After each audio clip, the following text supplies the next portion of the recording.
just to McElroy's right, you see Spacewalk communicator and NASA astronaut Jessica Whitner.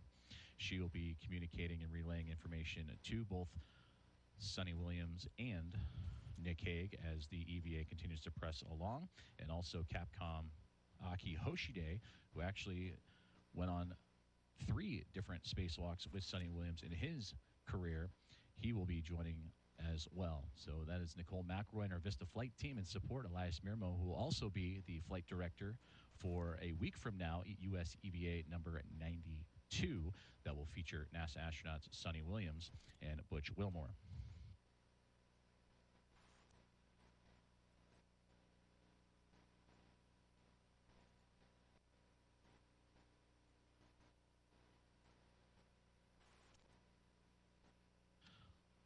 Also supporting today's EVA, the Spacewalk lead officer Farouk Sabur here inside of Mission Control. He will also be relaying the information and leading today's EVA procedures, relaying information to the Spacewalk communicator and Capcom, as well as any updates and information to the flight directing team as the EVA unfolds today. And again, today's EVA, once they egress or exit the Quest airlock and the crew lock, will be approximately scheduled for 6.5 hours, taking on 4 key tasks, including the remove and replace of the rate gyro assembly, the remove and replace in patches of the Neutron star interior composition explorer, or the NICER experiment, as well as the Harmony Zenith Planar reflector, and then preparing the alpha magnetic spectrometer patch panel for future upgrades. So now you can see inside the equipment lock and looking into the crew lock that Nick Hague is in position with those red stripes on his pants, both Don Pettit on the right, Butch Wilmore on the left. They are attaching the safer units onto the backside of the spacesuit for Expedition 72 Commander Suni Williams. The pre-breathe has been underway for about an hour and a half now, but the go for decompress on the horizon, a little north of 11 minutes from this moment.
Communication from the ground teams as they continue to cross off items on the checklists, as both astronaut Don Pettit and Butch Wilmore aboard the International Space Station continue to prepare the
can see Sunny Williams beginning her journey into the crew lock with the assistance of NASA astronaut Butch Wilmore and Don Pettit. Nick Hague already in there to join as we are approaching about 8.5 minutes now. Go for depressurization of the crew lock inside the Quest airlock at the International Space Station.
Airlock Houston on 1. For EV1, we see the water temperature rising a little bit.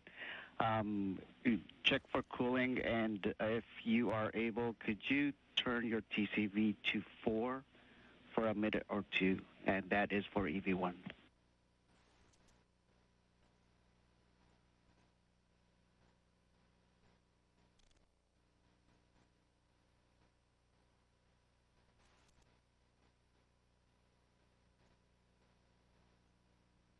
And there you just heard communication from Mission Control in the ISS International Space Station Flight Control Room, relaying up to the team aboard the International Space Station in preparation for today's EVA.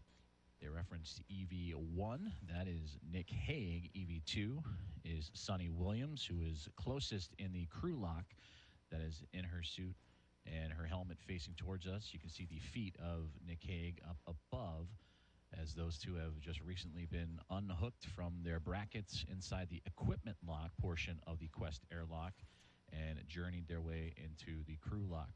We're about 6 minutes away for go for depressurization of the crew lock. They'll close the hatches. Butch Wilmore and Don Pettit assisting the two astronauts going out for the extravehicular activity today. Thanks, Butch.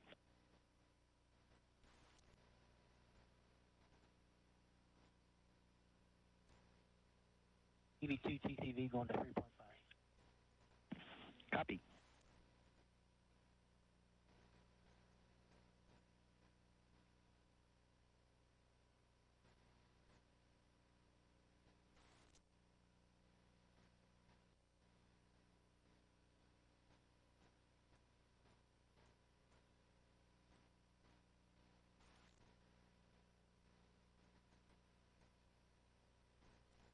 All right, Houston, we've verified that the HAPs are dry, visually checked dry. The sublimators have been visually checked dry on both EMUs. Door handles are down on the safers.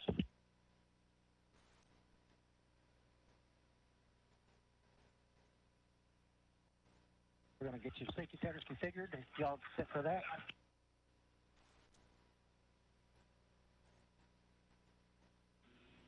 And Butch, we copy all. Thank you very much.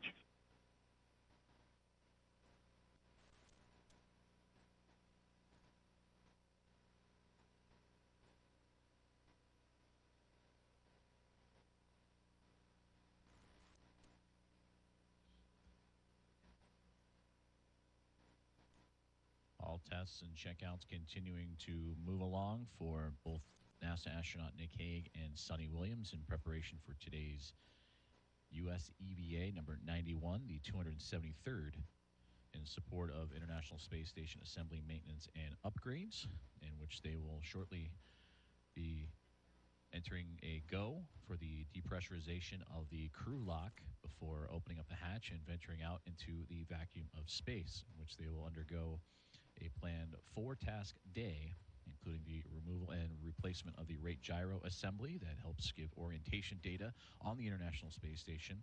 Remove and replace the Harmony Zenith planar reflector. That is crucial for docking for visiting vehicles. Help make hatches to the Neutron Star Interior Composition Explorer experiment, the X-ray telescope, also known as NICER, and prepare the alpha magnetic spectrometer patch panel for future upgrades. Okay, Houston, we're up to step 69. Copy, step 69. Thanks.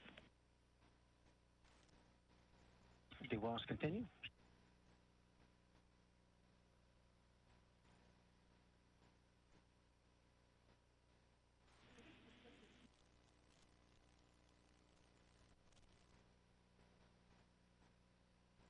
Houston, EV1 says he can go one notch colder on his TCV if you're not happy with his water temp.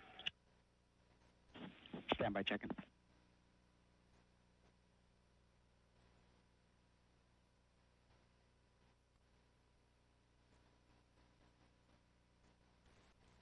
And Nick, it's currently at 5. 5. And Butch, thanks for the report. We are happy with EV1's water temp. He can adjust as required. And EV1 copy.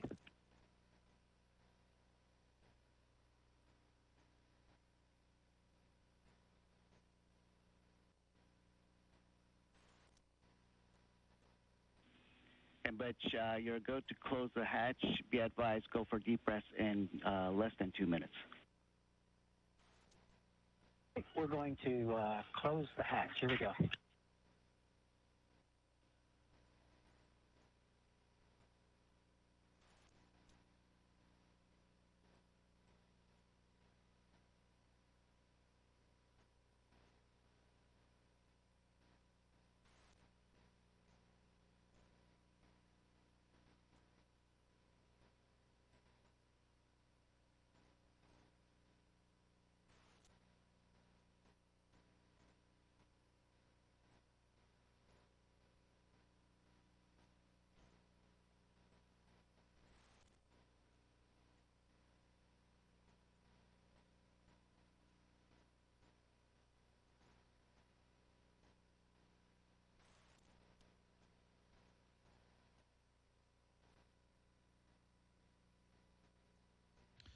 And there you saw and heard the call-outs for the hatch.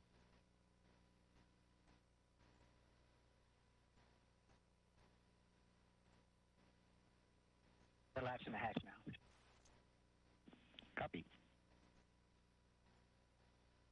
And you heard it right there from Spacewalk Lead Officer Farouk Sabor up to the NASA astronauts aboard the International Space Station to lock the hatch from the equipment lock into the crew lock. And about 20 seconds from now, instructions given to depress the crew lock and begin lowering the pressure to match that, and slowly in steps match that of the vacuum of space.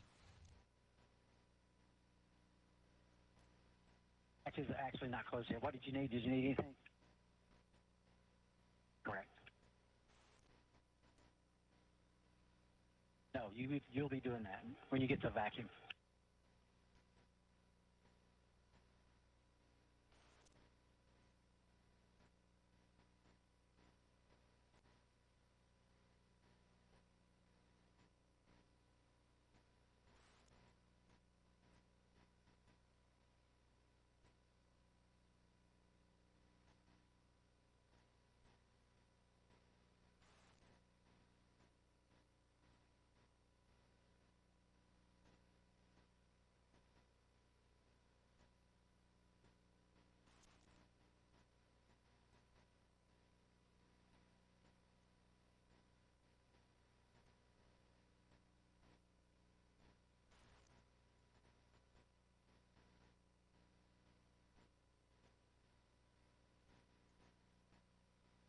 Put my bag on the other side. Okay. Driving me a little crazy over here. Yeah. Comfortable to do what you need to do, Yeah. and then when we have to open the hatch, we'll shift around a little bit. Yep. I just want to get it out of my way over here. Got it. Thought I could just push it, but it's coming back as usual. Yeah. And Airlock Houston on 1, be advised, EV crew are both hot mic'd at this point.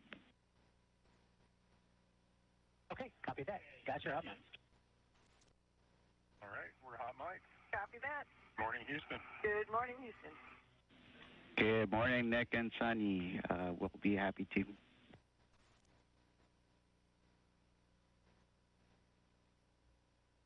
Great to hear from NASA astronauts Nick Hague and Sunny Williams for the first time as they have joined our broadcast, as they are inside the crew lock now, wishing us a good morning to the mission control room here in Houston, Texas, in the International Space Station Flight Control Room. And you can see a live shot of that flight control room now, continuing to monitor the progress of the... Houston, I think you've got step 9 and 1.105.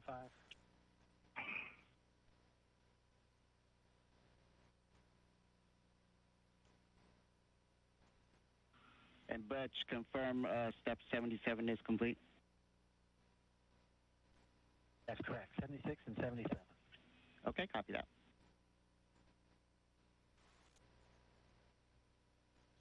Those relays coming down from these...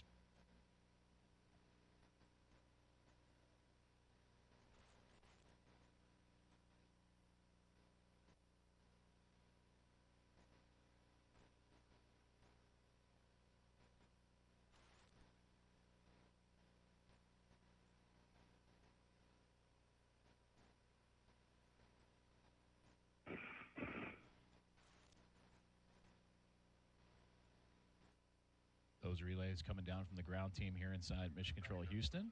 Let's know when you're ready for step 82. Say it again? It'll happen as part of the leak check in the steps right before. Oh, yeah. Okay.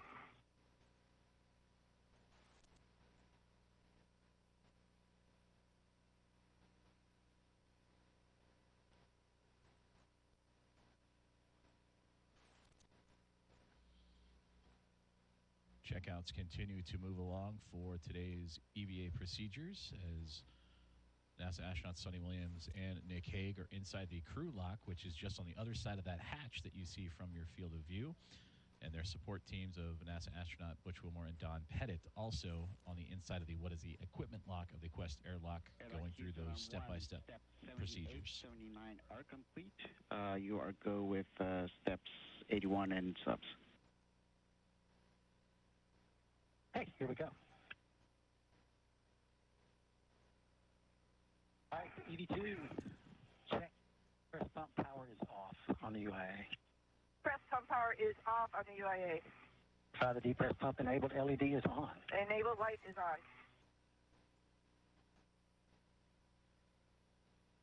Hey, Houston, we're moving to the Q card. Stand by.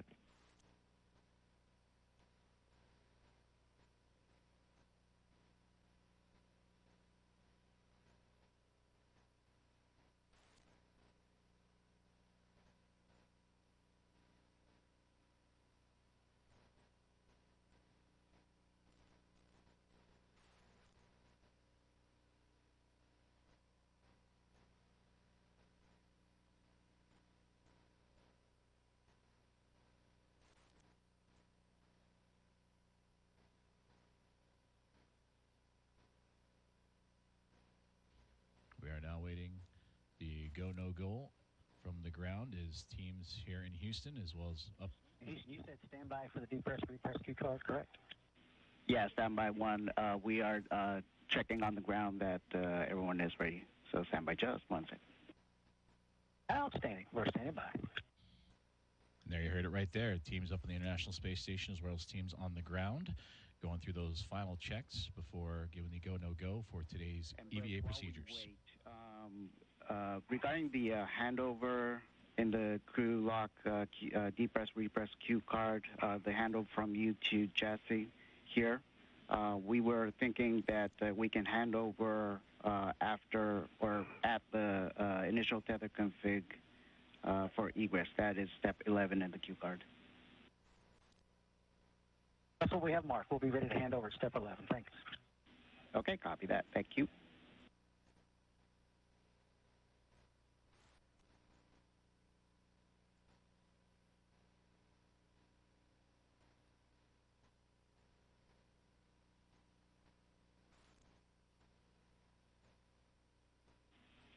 And Airlock Houston. So we see both EV1 and EV2 HECAs on ON. We would like them to be off OFF at this time. One's off. Who's off? Both HECAs are off. Copy all.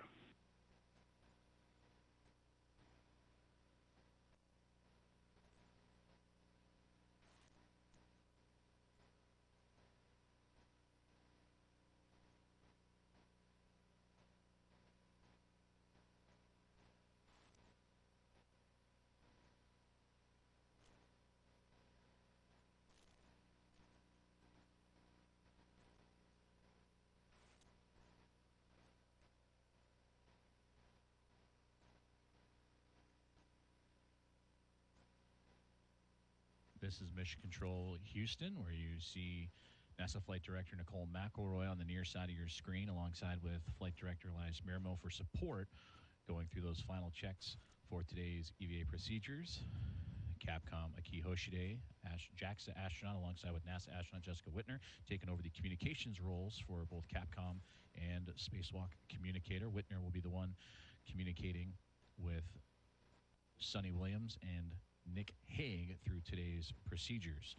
And right now, waiting those final couple of checklists to come in. Oh, yeah, plenty of room. How about you? Yep, doing good.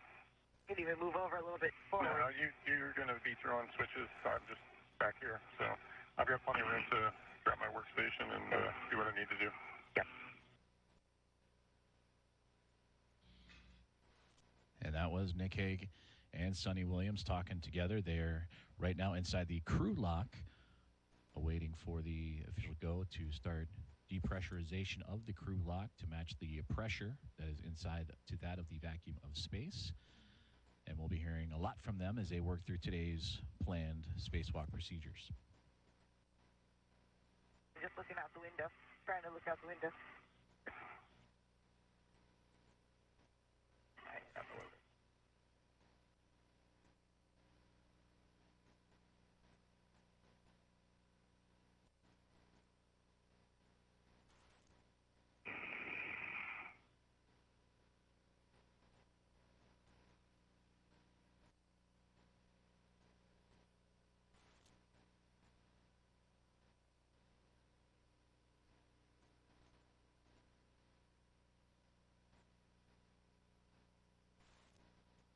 Shockingly enough, I think we caught up to the timeline, and I think we're just waiting on everything to get squared away down there, so be a few more minutes.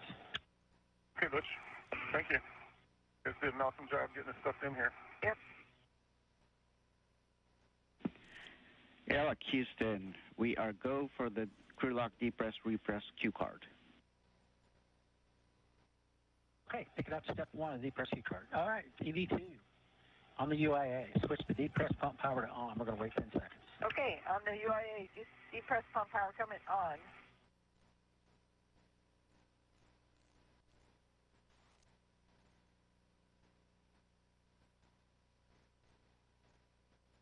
Okay, there's 10 seconds. Depress pump manual ISO valve to open. Depress pump manual ISO valve coming to open. It's alert tone. Open. Monitor your suit T gauge less than 5.5. Copy. If it goes above 5.5 EV2, you'll stop the depress. Roger.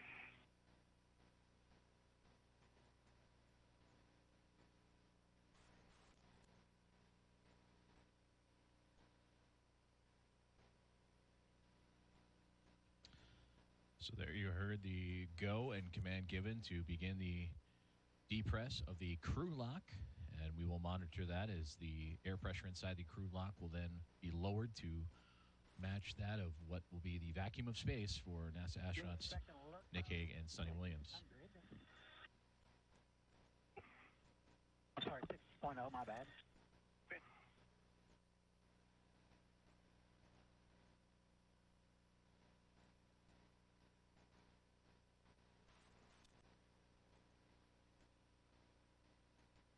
I'm right at about 5 for my 2C.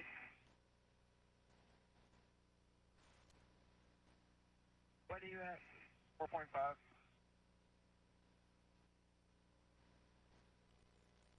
TRVs? Yeah, and it's climbing a little bit. Yep. Airlock's at 12 psi. Roger.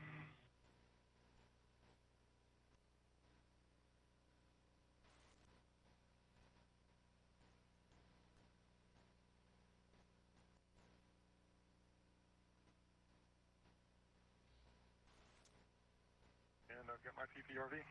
Yeah, mine's honking at me. Yep.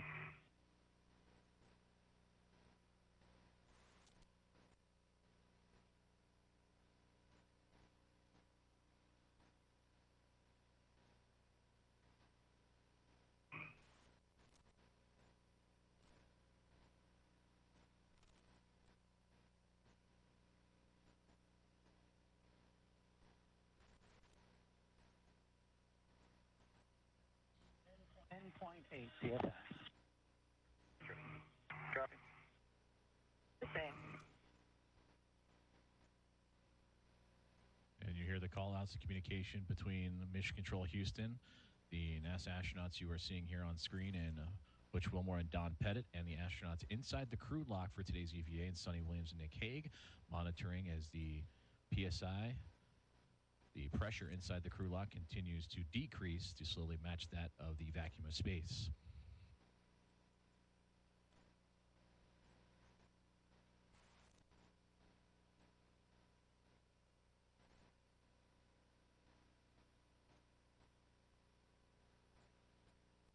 .10 psi.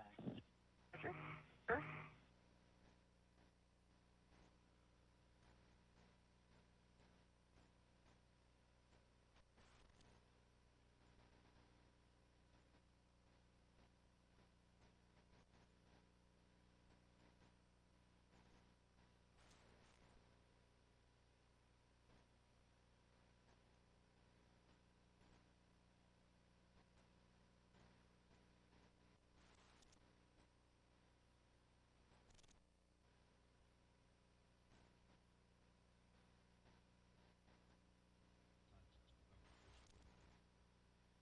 Depressurization of the crew lock continuing to fall to match that of the vacuum of space, being monitored by Don Pettit and Butch Wilmore inside the International Space Station as their spacewalk support systems for Nick Hague and Sunny Williams.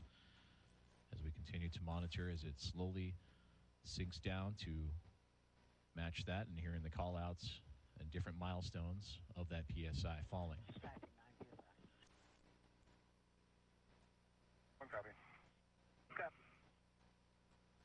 And that call-out was to confirm 9 PSI inside the crew lock.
And you hear the communication on the ground of the current PSI measurements and the countdown for approximately how long until they will reach 5 PSI inside the crew lock. That is where Nick Hague and Sunny Williams currently reside in their suits in preparation for today's EVA, and they will pause there for additional checks and checkouts of their suit and systems.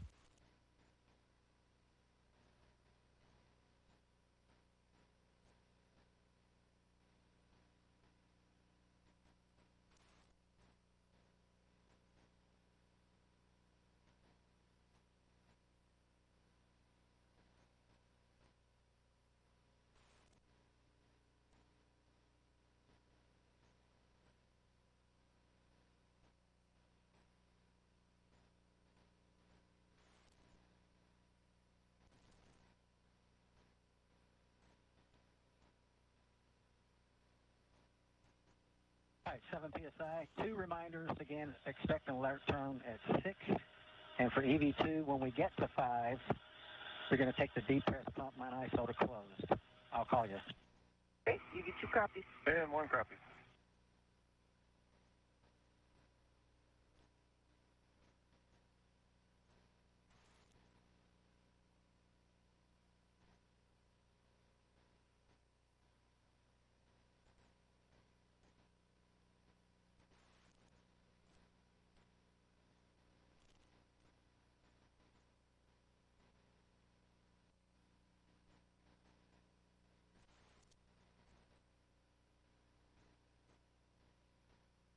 This is Mission Control Houston as we continue to follow along the depressurization of the crew lock inside the Quest airlock of the International Space Station, where through that hatchway is NASA astronauts Suni Williams and Nick Hague, getting ready to venture out into the vacuum of space after a few more systems checks along the way. Butch Wilmore and Don Pettit, their support systems you see inside the equipment lock, monitoring the falling PSI as it approaches 5 PSI, which they will pause for final communications and systems checks before eventually giving the go to continue, in which Nick and Suni would then open up the hatch, switch over to internal battery power, which would officially mark the start of today's EVA.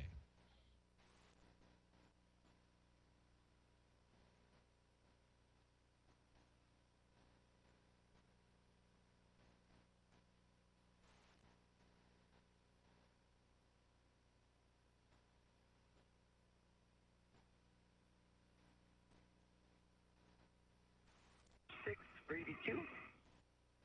And for 1.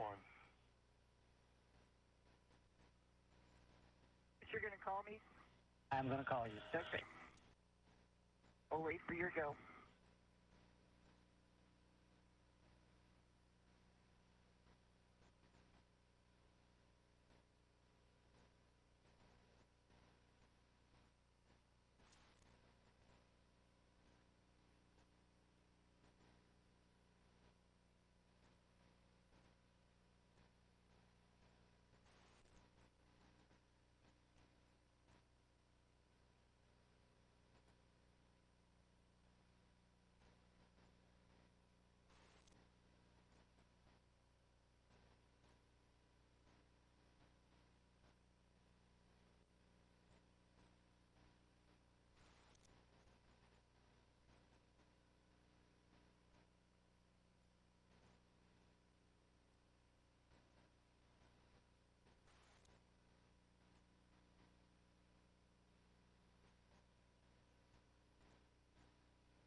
At point 1. All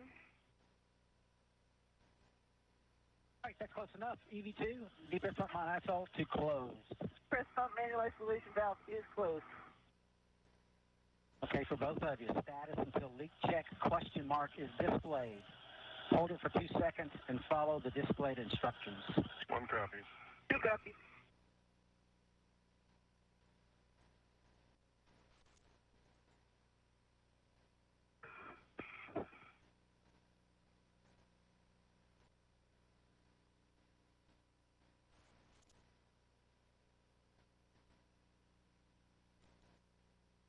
And there you heard confirmation, a good hold at 5 PSI, and that's where astronauts Nick Hague and Suni Williams will undergo those final checks of communications and systems, relay that with their support team, which you see in Butch Wilmore and Don Pettit inside the equipment lock.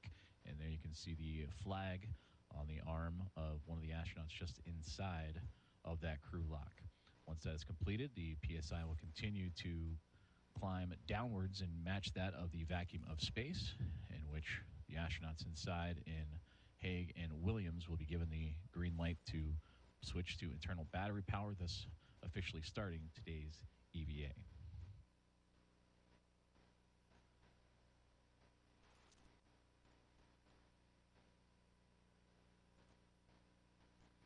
Complete on 1. We check complete on 2.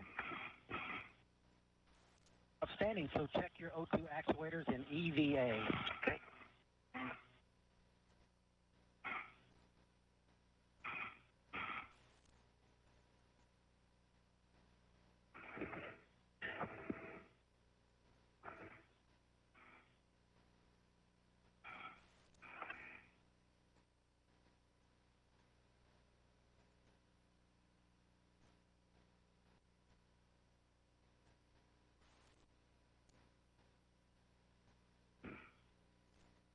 One's an EVA.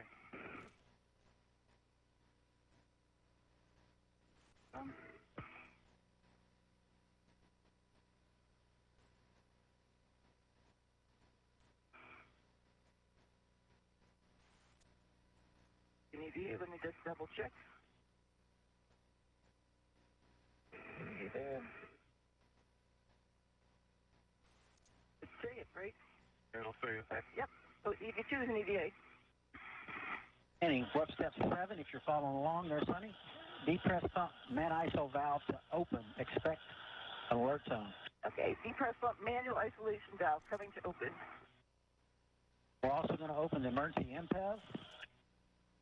Monitor your CP gauge stays less than 5.5.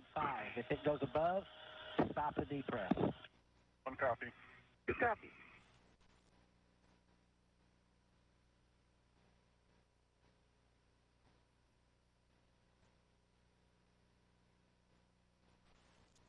All right, Sunny, heads up. Not now, but when we get to 2 PSI, you will close the depress pump man ISO valve. Okay. And I'll give you a call.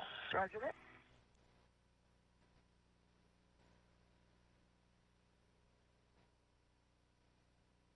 There you hear the confirmation, and the depressurization of the crew lock continues as NASA astronauts Sonny Williams and Nick Hague continue to make their checks and systems checkouts before switching to internal battery power and eventually opening up the hatch to begin their EVA in today's planned tasks for Spacewalk number 91.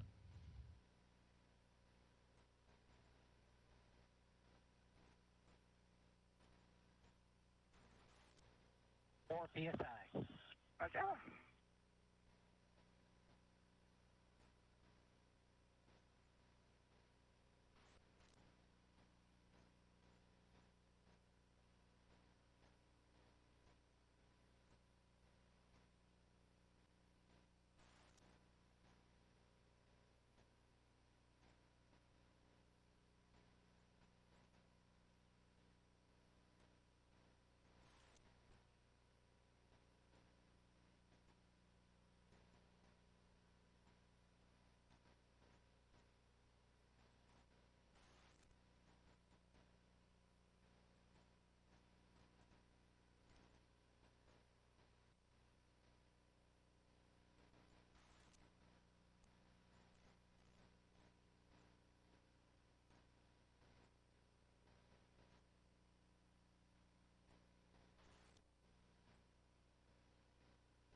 Three PSI.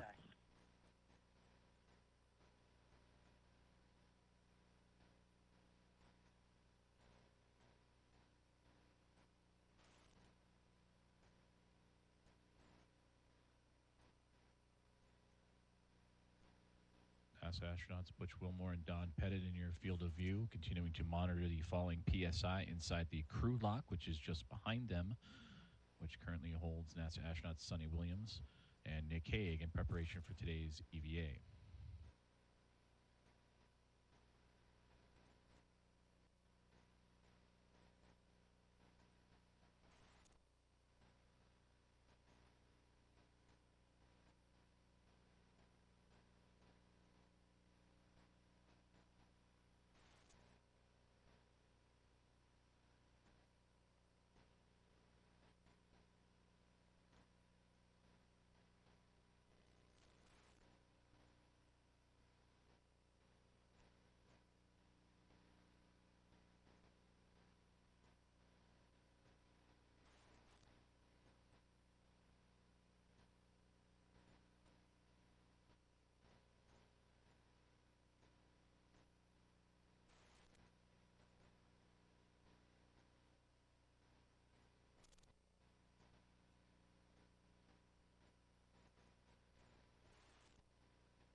I see 2.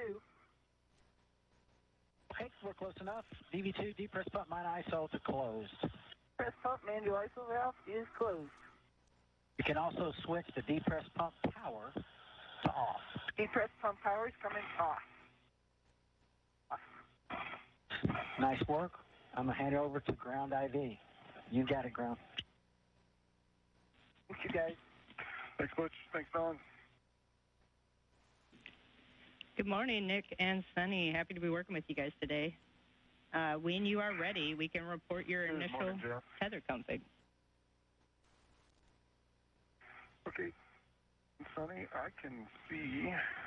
You got it? Yeah. So let me, move your leg just a touch. Yep. Okay. So you can see Sunny's, it'll be her right D-ring extender. She's got a waist tether, gate closed, slider lock, black on black. And then the large hook is to the Airlock D-ring extender, gate closed, slider lock, black on black. Then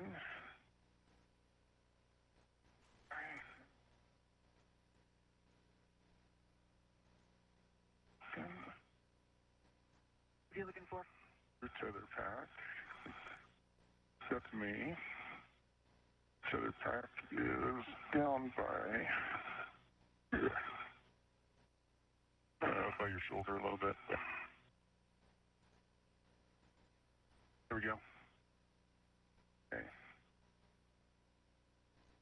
How many are you starting from me? Yep. There. So I can see on her left D-ring extender, you've got red hook, gate closed, slider lock, black on black. Goes to the red reel. The reel is unlocked.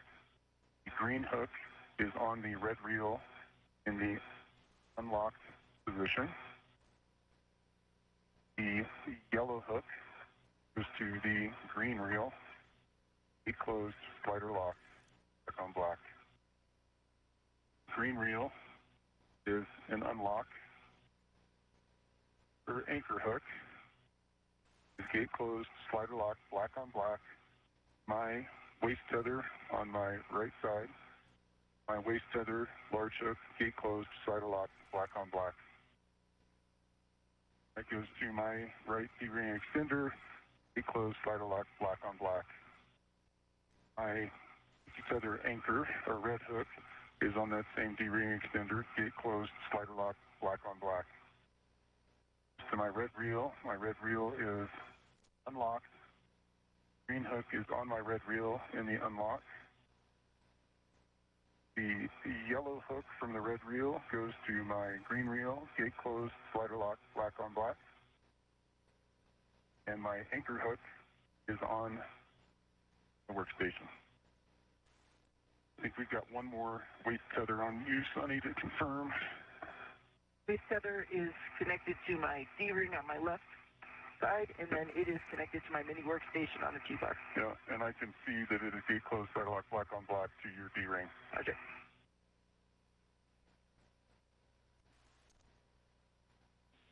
Any go backs, Jeff? All right, Nick, Sunny, nope, that's a good config for both crew. When the crew lock DPDT is about 0, you can expect an alert tone, and we're going to hold here till we see less than 0.5 PSI. Okay, copy that.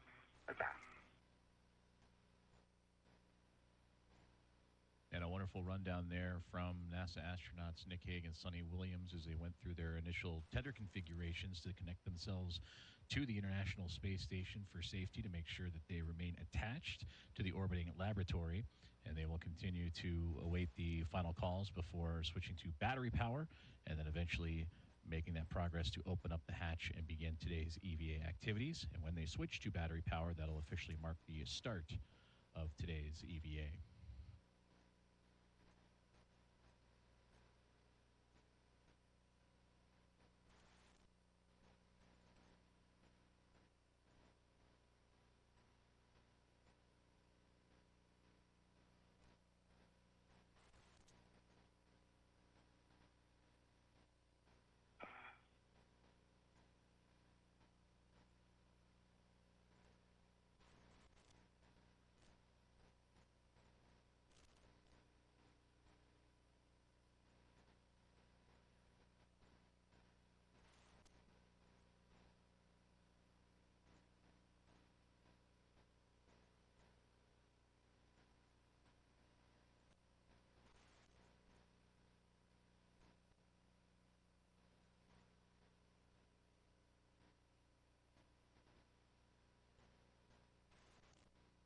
second on the gauge?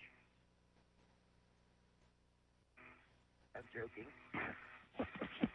Hey guys, we're about 5 minutes out from 0.5 psi. Copy.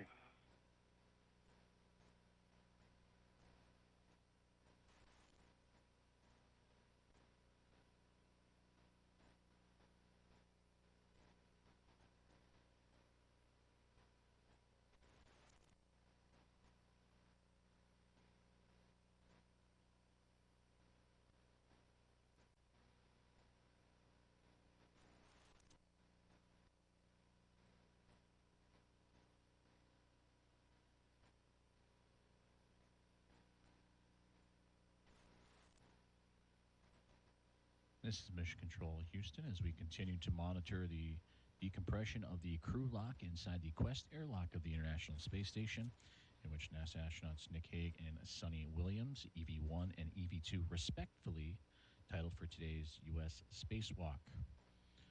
They're continuing to monitor the progress and that depressurization, of the crew lock, which is just beyond that hatch, in which you are seeing the support crew inside the space station, NASA astronauts Butch Wilmore and Don Pettit, in the equipment lock continuing to clean up as they await the final instructions from the team here in Mission Control Houston.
Depressurization of the crew lock continuing to be monitored from the teams here on the ground in Mission Control Houston in the International Space Station Flight Control Room. And they officially handed over communications of today's U.S. EVA spacewalkers Nick Hague and Suni Williams to Jessica Whitner, and we will be hearing call-outs and instructions from her and her team on the ground here in Houston as they prepare for today's EVA activities.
the gauge say?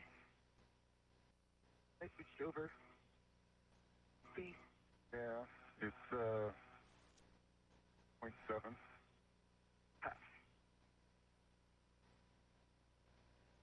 Whole exponential decay thing. Yep. Exactly.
This is Mission Control. Room, do you want me to move anywhere? We're good for now. Okay. We'll need to jostle around to get the SCUs off. Yep. Then once we're in a good position, I'll get stuff to do so I can stop the hatch.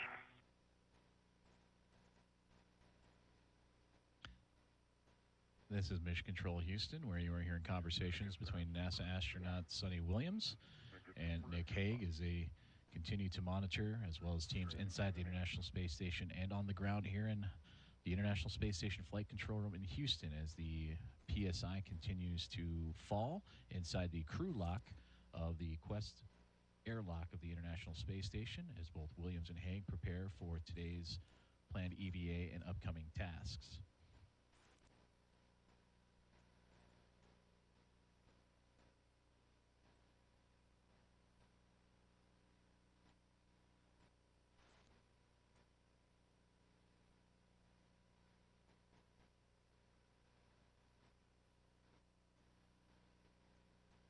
All right, at 0.5 on the gauge.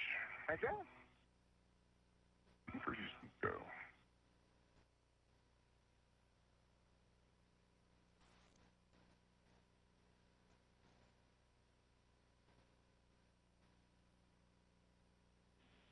And copy that, Nick. We're seeing a 0.55 still, so we're waiting about another minute or so.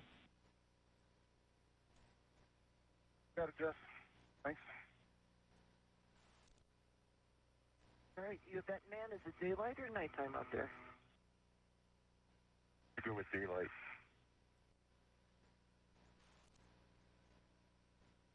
I didn't cheat.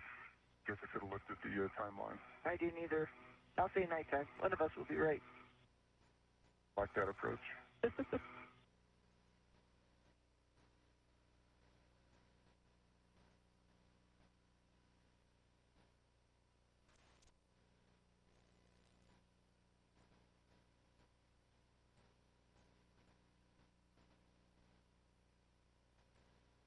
And there you heard the call out that the teams on the ground are go for hatch open. All right, Nick, Sunny. Nick, if you can verify again, the EV hatch gauge is less than 0.6 psi. You have a go to open and stow the hatch. Okay, copy that. I see 5. Opening the hatch. I got it.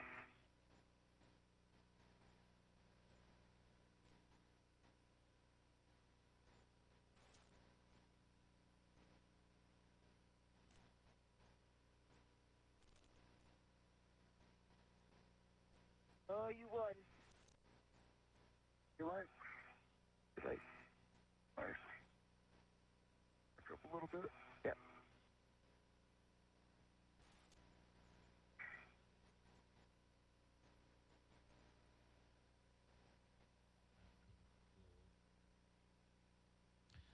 And there you see the exterior of the Quest airlock, in which the hatch will shortly be opened up by NASA astronauts Nick Hague and Suni Williams as they get ready to begin today's EVA. And for the crew, we're going to go ahead and hold here for a couple minutes while we look at data. Copy. Holding.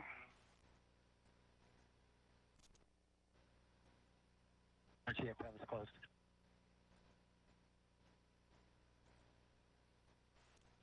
And copy that, Butch.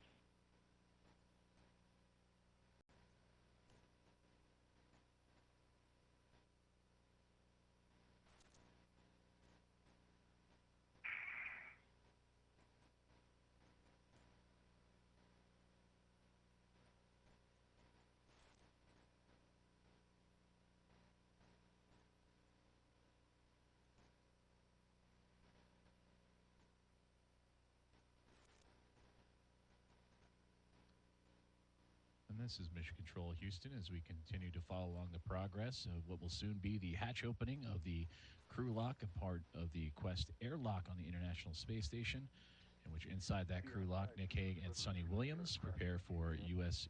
EVA Spacewalk number 91 and today's planned tasks.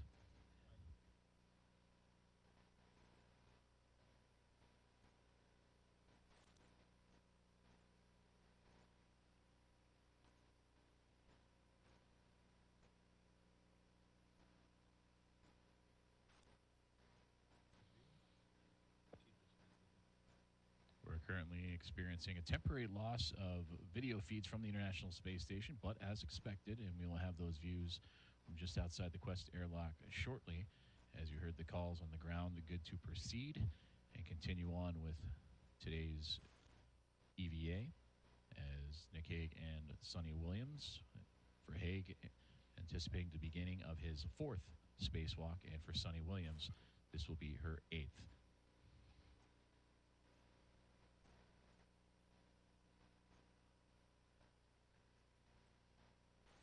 For Suni Williams and her experience out in the vacuum of space in her 7 previous, that's 50 hours and 40 minutes of time.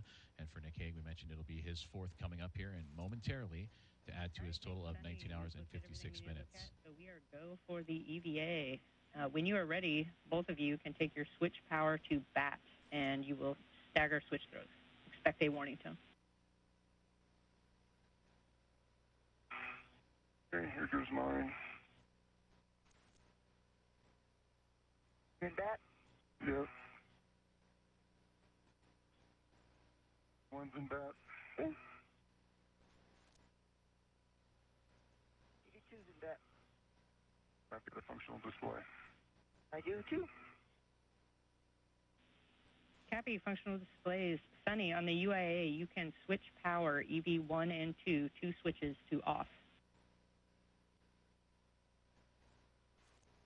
EV1 power coming off. LED is off. EV2 power coming off. LED is off. Copy. Copy, that's good checks. And expected H2O is off message. Yep. Copy for both of you now. You can disconnect your SCU from your DCM and install your DCM cover. Okay, copy. And remember the holes before you remove it after you unlock it. Verify.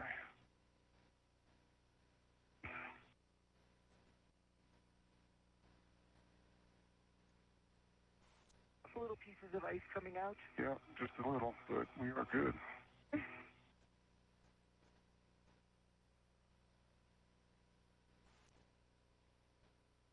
Cam cover is coming on. One in the SCU.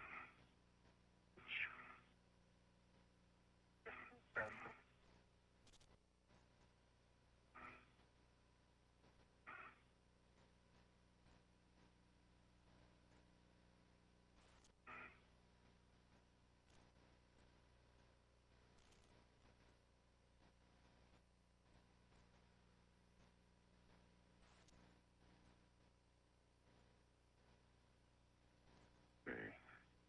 And cover's on, SCU stowed in the pouch. Cover's on. SCU almost in the pouch. Pouch. You have to move that around a little bit.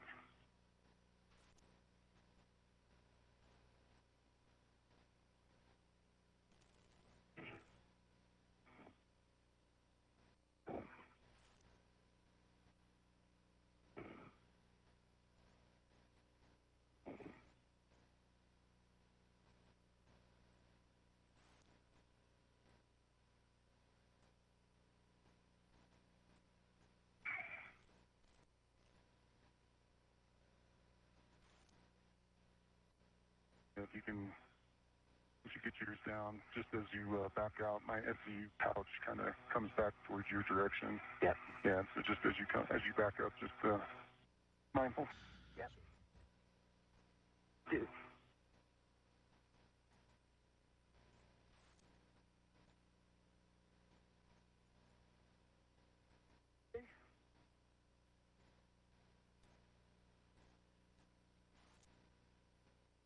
This is Mission Control Houston, where we just heard the call-outs and the timing and communication exchange between the NASA astronauts and Nick Hague and Suni Williams aboard the International Space Station and the teams on the ground, so confirming a 7:01 a.m. Central Time start time to today's EVA. If both SUs are stowed in their pouches now, you can check the depressed pump man ISO valve is closed.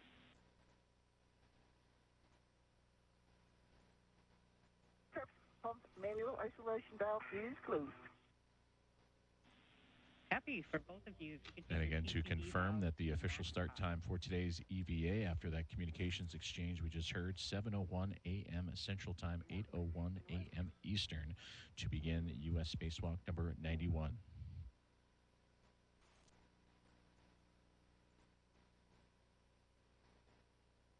One max hot. Two max hot. Cappy, for both of you now, switch water to on.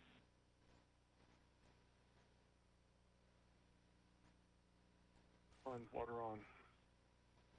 Two, water on. Cappy, check DCM blank, bite off. One, blank, bite off. Two, blank, bite off. Great. So now you can take your TCB as desired and just report your setting.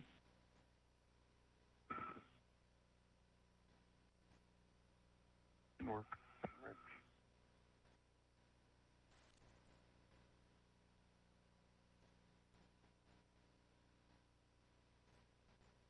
B1, setting a 4. B2, 4. Cappy, for both of you, just report all subsequent TCB changes to us, and please report your suit P gauge now.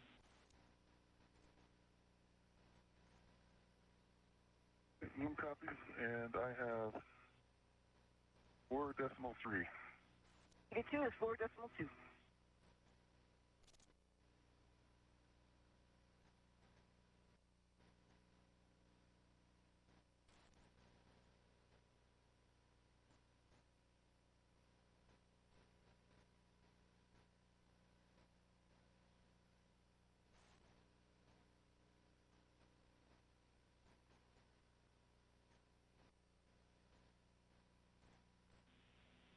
All right, we are good to go down here. So we'll set your visors as required. You guys are going to be exiting into the day. It's about 7 minutes until sunset.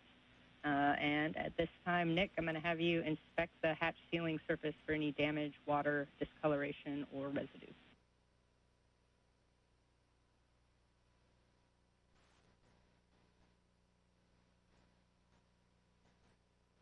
There is nothing apparent on the hatch sealing surface. Looks normal.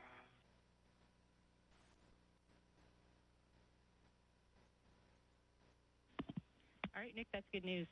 You can now open the hatch thermal cover. You're going to unhook that strap, move the thermal cover open, and then cinch the strap snug till 6 lines visible.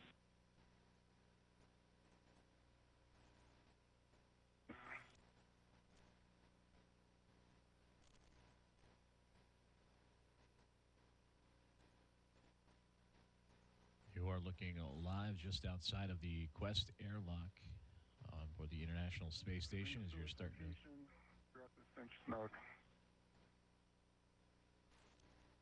As you're starting to see movement of the hatch opening as NASA astronauts Nick Hague and Suni Williams, now 7.5 minutes into today's EVA, will open things up as you see there and get ready to traverse out into the vacuum of space. You're going to be attaching your anchor hook to forward and Suni's to aft.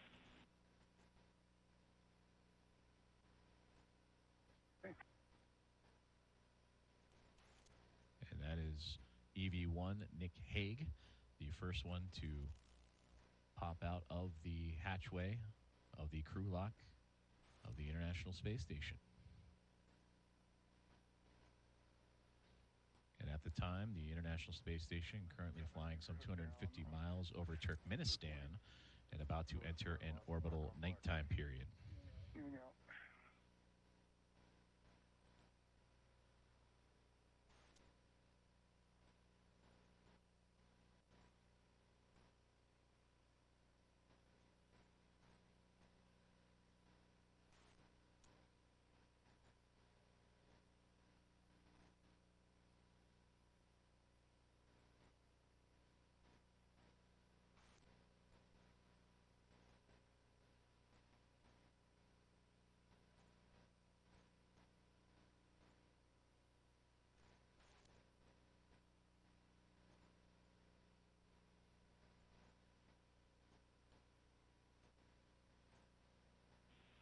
And Sunny, while Nick is working anchor hooks, you can work to retrieve the large ORU bag for handoff.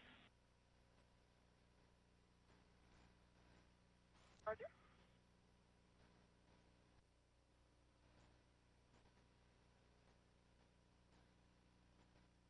If you want to come towards the center.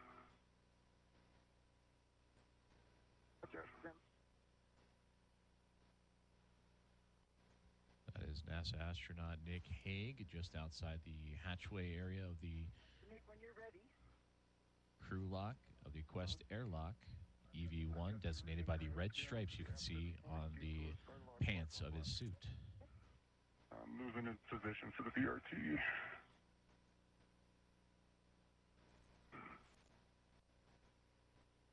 That's good. If you just hold it right there. Yep. Get a hook on it.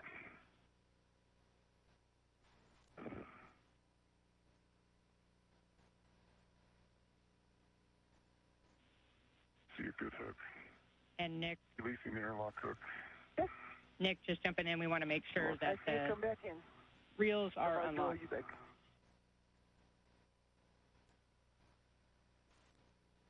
On the safety tethers.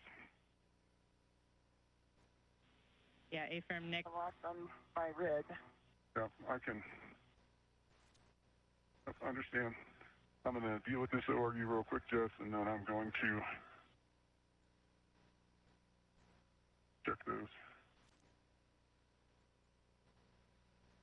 Cappy, no problem. We're about a minute and a half to another handover.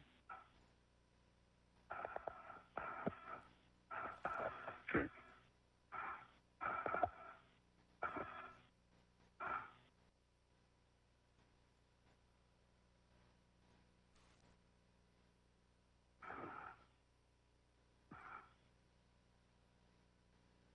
Okay. It's in a decent spot. Reels. Got mine floating right in front of me. I see 2 reels unlocked.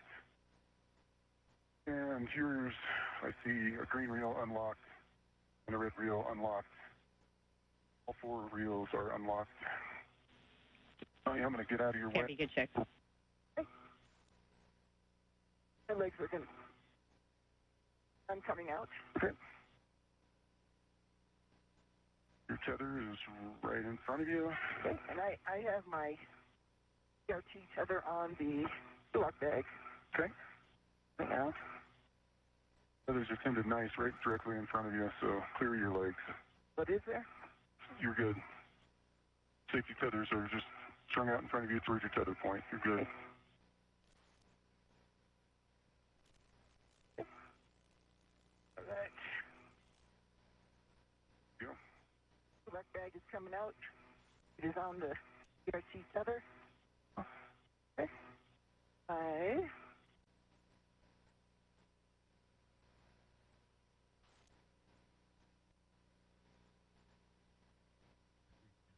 And that is an expected loss of signal temporarily, and as communications switch over between satellites. But just before, you saw NASA astronaut Nick Hague wearing the suit with red stripes, EV-1, exit the Quest airlock, and Sunny Williams was just making her way out of the hatch herself. I'm going to get both my legs. And this is a live look inside of Mission Control Center in Houston, the ISS Flight Control Room, as they continue to monitor the egress or exit of the Quest airlock and crew lock of the International Space Station for these two astronauts. Nick, Sunny, we're back with you after the handover. I think Nick's working large ORU bag on his BRT, and Sunny, you're going to get crew lock bag number 1 for yourself. Yeah, just to bring you up to speed, I've got the large ORU bag on my BRT. Sunny has the crew lock bag red on her BRT red, and she just put on a BRT, so yep, kind of outside and cleaned up.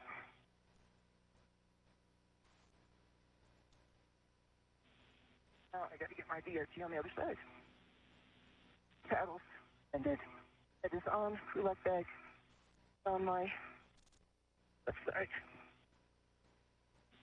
All right, I copied that update, I got Nick. all 3 tabs up on you. And Nick, if you got a second before you close the thermal cover there, we're looking for a visual inspection of the thermal cover for any water discoloration or residue as well. Yeah, and I didn't see anything. You see anything on your side, I don't Sunny? see anything on my side. Yeah, and even on the surface where the thermal cover adheres to on the bottom of the airlock, I don't see anything. Me neither. Okay, copy. We're go to continue. You can close the thermal cover when you're ready, and then both of you can take your HECAs to on. Okay. I see your HEC is on. Okay, and I see your green light. We'll just start with buddy checks. Yep. So I see a green light. You got both your helmet lights are on. That's good. I saw 1, 2, 3 tabs are up. Your safety tethers are in a good config. You've got a waist tether down. The safety tether comes in front of your BRT, so when you push that behind, it's in a good spot. Yep. The rest of your tools, like they're in a good spot. Hey, I see your HECA on. I see 1, 2, 3 tabs up. I see your safety handles are down, which is good. Yep. I see your tethers, tether on your right-hand side, and you are on your mini workstation end effector, and I see you are BRT to your large ORU bag as well as tethered. And can you rotate a little bit? And ISO valve is down, so both your safer handles are down as well. Yep. My HAP is no change. It is dry. My HAP is no change in dry. All right, that's good checks, both crew. We can start our translation now. So, Nick, you're going to lead and head out to the S0 port wedge face. Let me know if you want some mile markers along the way. And then, Sunny, you're going to follow to the starboard CETA cart. Yep, and I'm going to give Nick a little bit of chance to get over to the port side before we start up.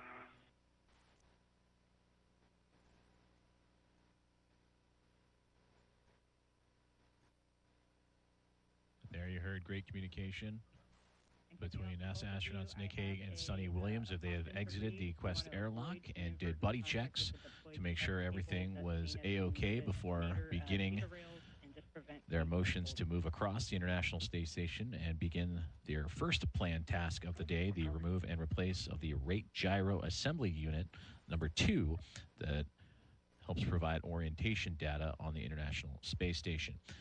From this field of view, Nick Hague, you can see lightly those red stripes on the top of his backpack. He will be in the now top left part of the screen, and Sunny Williams right behind him. She is in the unmarked spacesuit for today's EVA.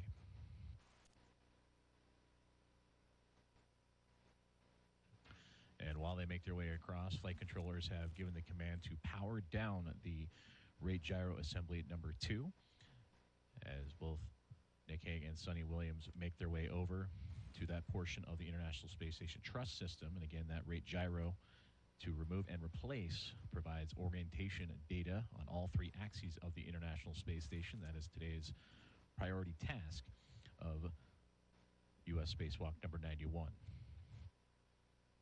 6, up to phase 1.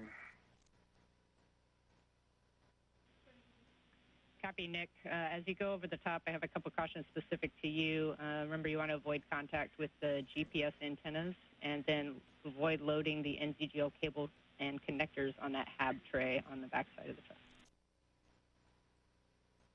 Okay. Understand all.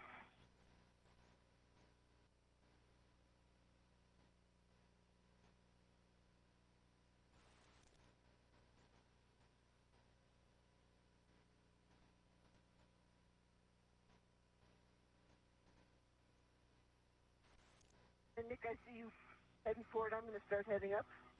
I think that's enough that my safety tether will stay out of your way now. Yep. I see it anyway. I will watch it.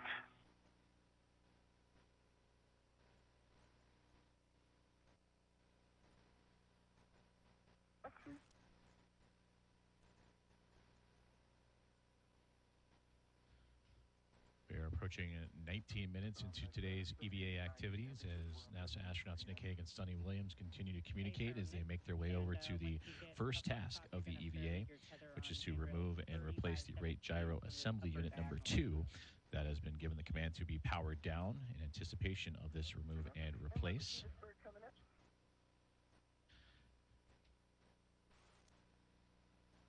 And this is all part of the ISS assembly maintenance and upgrades for today's planned 4 tasks. This is the first of those 4.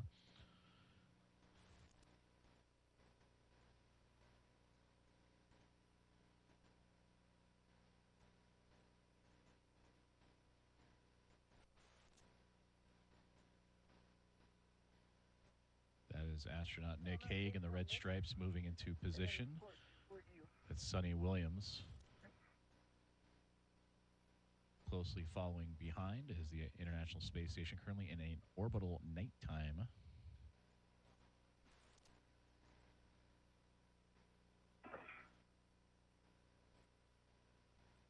I'm crossing over your Tether. I see it here in front of me.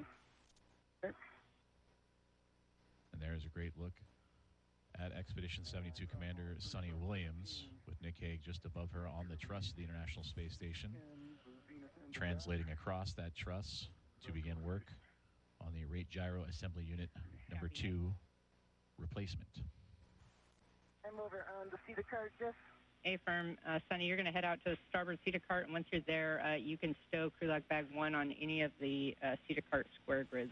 We're going to have you do an APFR task. Okay. Look.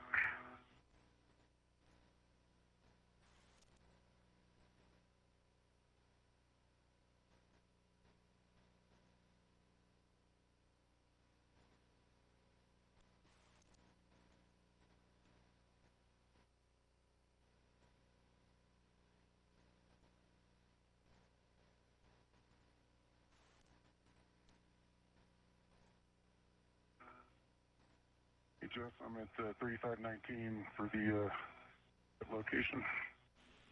Awesome. Yep, you're going to stow one end of your mini workstation RET on that handrail for the failed RGA, and then you can continue moving down. You want to avoid contact with that S0 aft-face radiator as well.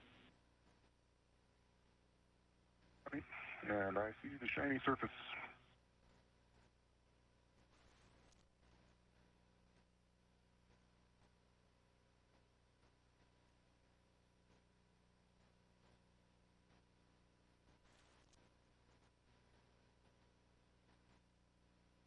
Got a good hook down on 3519 with one end of the RET.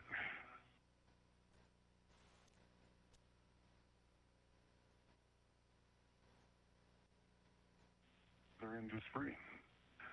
Cappy, Nick, your next step here is going to be to open the RGA-2 thermal shroud. As you move down, you're going to be peeling that port to starboard and then releasing the Velcro from under handrail 3520, which is that handrail where your work site is. Yeah, good work.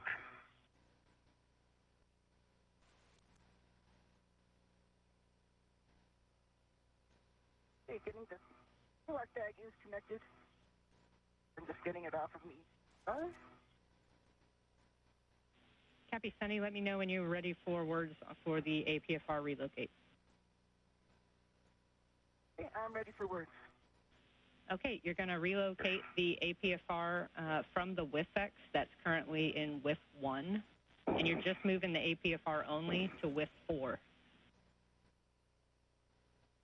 Okay. Got a tether on it. Copy. So just the APFR WIF 4, which is the one on the top. Wait. That's the one in the middle.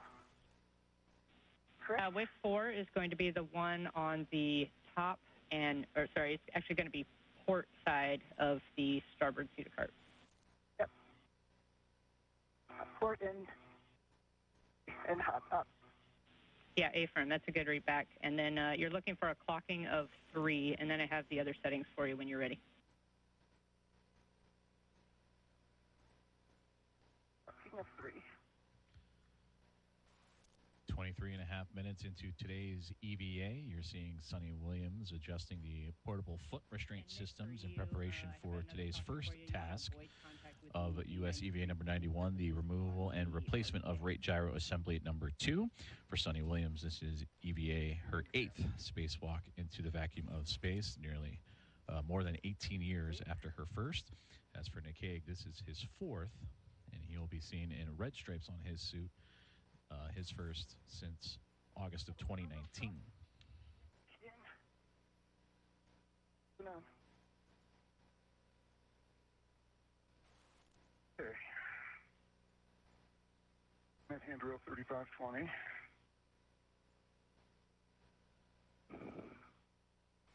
All eyes open. I see our RGA.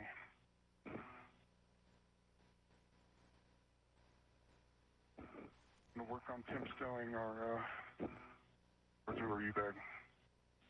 Yeah, copy, Nick, that you're down there at 3520. You can attach the other end of that pre-staged RET to the failed RGA now and get that off your mini workstation.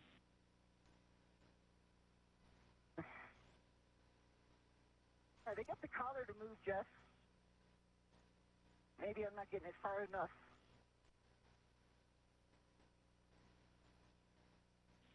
Copy, Sunny. You're getting the collar to move, but just to understand, you're not able to pull the APFR out, like the paddles aren't depressing. Yeah.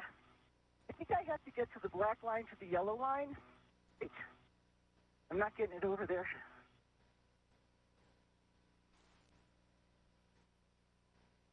Just is not allowing the paddles to be depressed.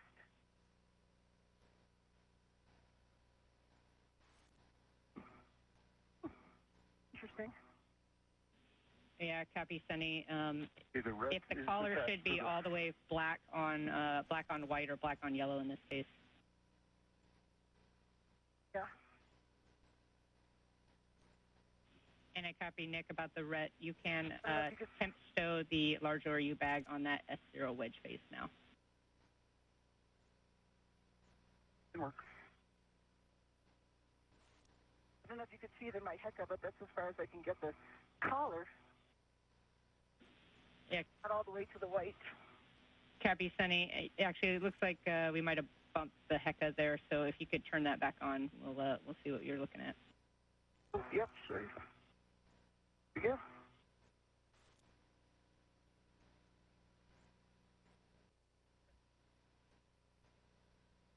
You back with me? You there? We're back with you. Sunny? Okay. This is NASA astronaut Sunny Williams configuring a portable foot restraint outside of the International Space Station in preparation for today's first task of U.S. Spacewalk number 91. We heard earlier on the comms that her partner in this EVA, Nick Hague, has reached the rate gyro assembly, which will be removed and replaced, and that provides orientation data on all 3 axes of the International Space Station.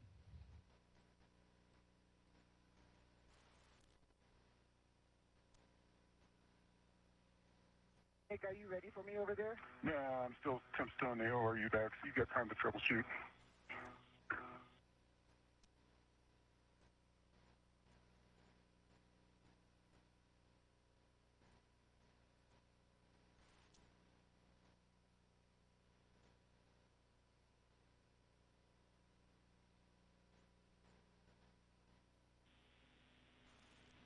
Yeah, Sunny, we don't have a whole lot of good workarounds here, but the feedback that I'm getting is just trying to get that collar rotated all the way. And like I see you going back and forth on the collar as well, trying to get it loosened up. And then just making sure with the WIFX also kind of moving with you a little bit, that we're staying as perpendicular to it as we can as we're pulling out. Yeah, if I can get the paddles, I'll definitely do that, but I don't know if I can that collar all the way over to the white. Yeah, we copy. It's right to the edge.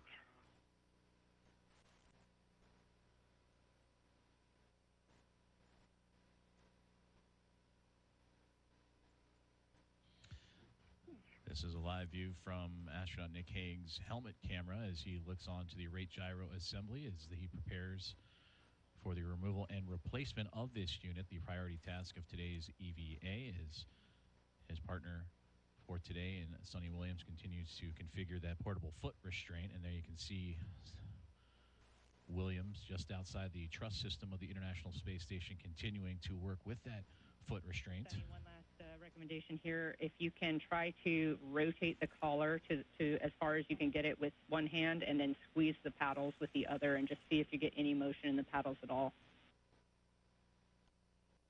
Yeah, I don't get any motion at all.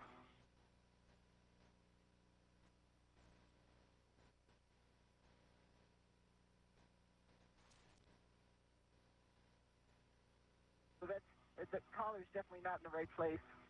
I don't get the paddles to move at all.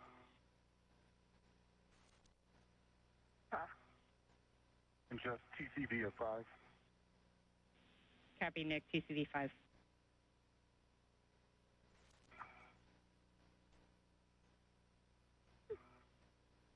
We had any problems with this one before?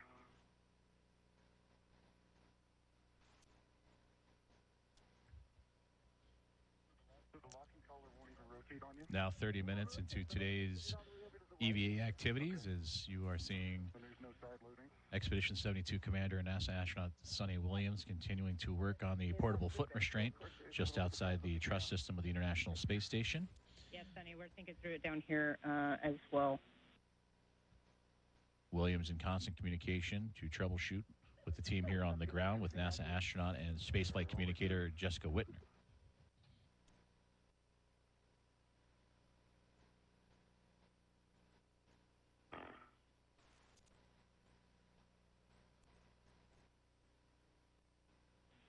All right, Sonny, with that, it sounds like this APFR has given us trouble in the past, so you're kind of confirming something we may already know. That said, at this point, we're just going to leave it where it's at, and if you can just put it back in its original config, black on black, and then we'll get you inside the truss. Black on black. Copy.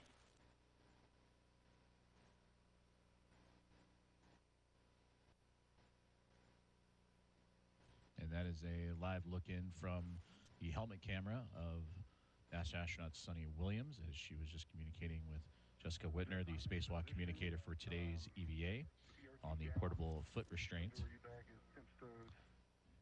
As her and astronaut Nick Hague prepare for the removal and replacement of the rate gyro assembly number 2 on board the orbiting laboratory. With the integral lid tether, and then we can get you working on the RGA. Okay. And Sonny, for you, we're going to have you ingress the S0 truss right there through phase 1 at bay 2 and to access those RGA bolts. And then I have a caution for you not to translate on the radiator heat pipes inside the truss, and then also avoid contact with the Z93 painted surfaces. Okay, copy that. Coming in.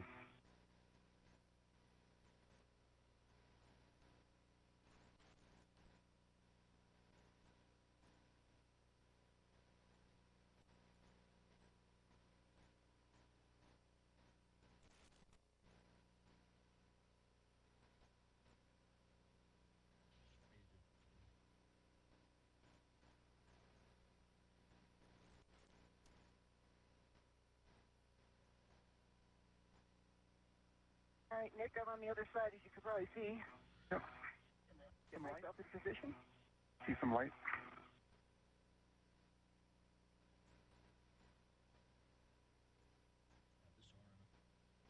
In Houston, you'll probably see little flakes of Z93 off this basement unit. It's like it's liberating from that same spot that was missing some before. Edges are crumbling off.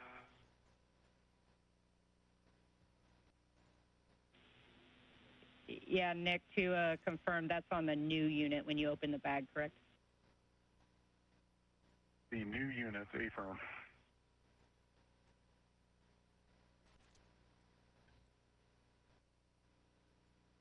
All right, Nick, I have my BRT down on 3507. My waste tether down on 3527. Great. Right here.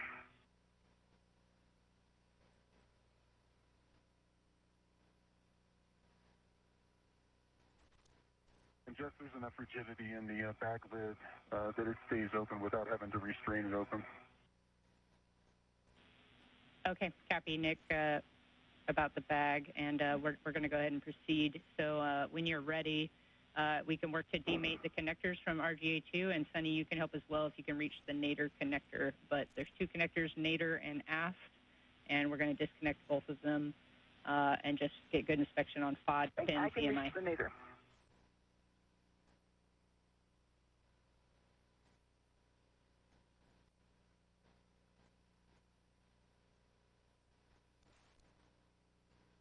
My hand right on the nadir one when you guys are ready.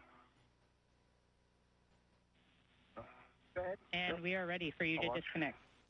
Over center. Looks like good release. Over center. This one goes toward me. Towards you. Yep, affirm. Oh, no, I'm sorry. Away from you. Oh, you were right. Towards you. I see it moving. It comes straight out. It looks like it's turning sideways a little. Try pulling back on the... No, you got it. Okay, I see no FOD. That's an EMI band. Good EMI band. Let me get down and take a look underneath.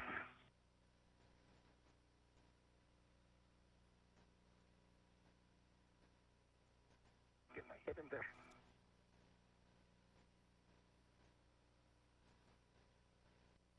As far as I can tell, oh, that looks good. No FOD. My band. All looks good on this field. Good. And I'm going to move down.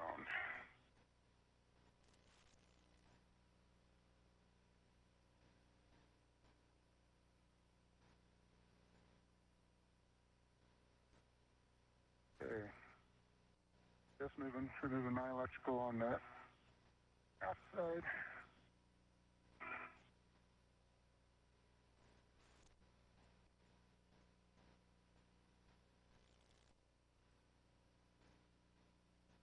That red's right in the way. And the good pins, EMI band, no FOD, good connector. Copy, those are good inspections. So, Nick, if you need to, you can release those TA clamps. If you don't, you just want to restrain the connectors clear of the work site. And that's enough to do. Perfect. That's good. Great. Okay, and once that's good, both of you can get out your PGTs, and we'll work to release these bolts. Work. Right.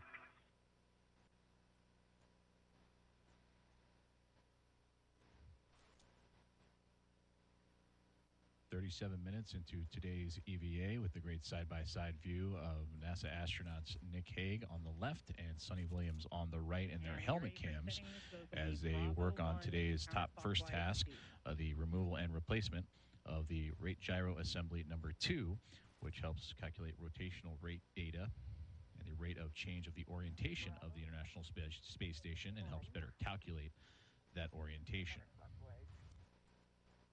This rate gyro assembly number 2 originally installed back in September of 2009 as a part of STS-128 and Space Station Assembly Mission number 17. Copy. For both of you, the RGA bolts can be released and installed simultaneously and in any order. Just prior to that last bolt, just make sure you guys are ready because the RGA will be free after release. When you're ready, you can... Copy. Might be discussed, Sunny. Let's go ahead and let's do the first one, Simo. I'll make sure that I'm in a good spot. And for both of you, we're expecting 10 to 14 turns, and you can release bolts. Okay.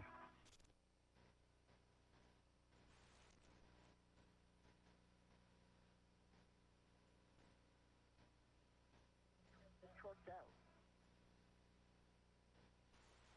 And a great view there of the tools being used to release the current rate gyro assembly unit in preparation for the removal and replacement with the backup unit. And guys, for order of ops here, we have Nick, you releasing both of your bolts on the aft side, and then Sunny holding on the last bolt to have Nick stow his PGT so he's ready to take the RGA. Okay, lower bolt is out. Okay, I'm working on the lower one now. 12 turns. Copy, Sunny, 12 turns on the nadir bolt.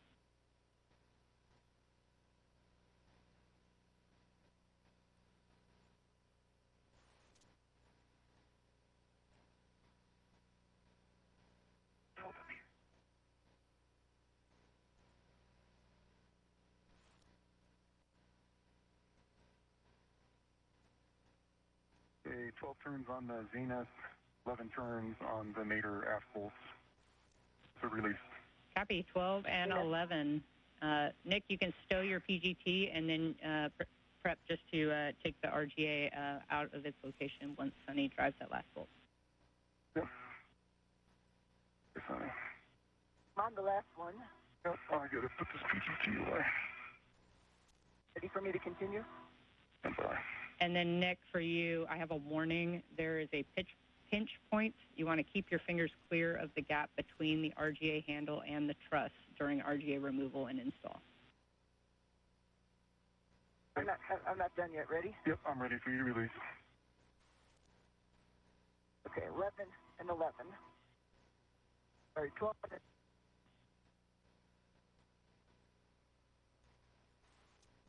Right now. Okay. And a great view there of the release of that rate gyro assembly number 2 from the view of and perspective of NASA astronaut Sunny Williams, who just released that last bolt. And it's currently in the hands of NASA astronaut Nick Hague, just across her field of view. And the replacement unit, this RGA number 2, will help calculate the rotational rate data of the International Space Station.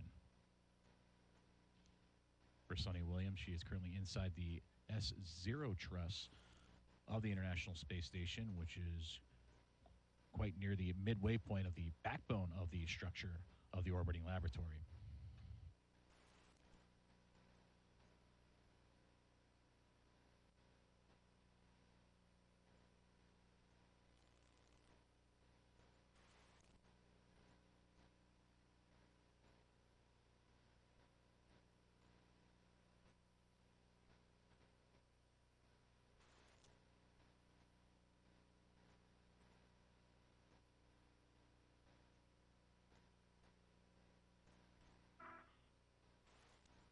Cap removed, good pins, no fraud.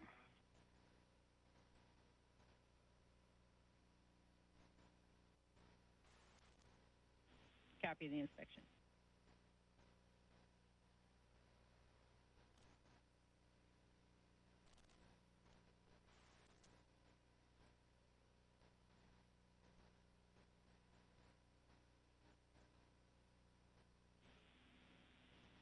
Cap removed, no fraud. Copy, good inspection. And Sunny, if while you're waiting you want to set up your PGT for the install, the settings will be alpha 6 clockwise 2. Hey, alpha 6 clockwise 2.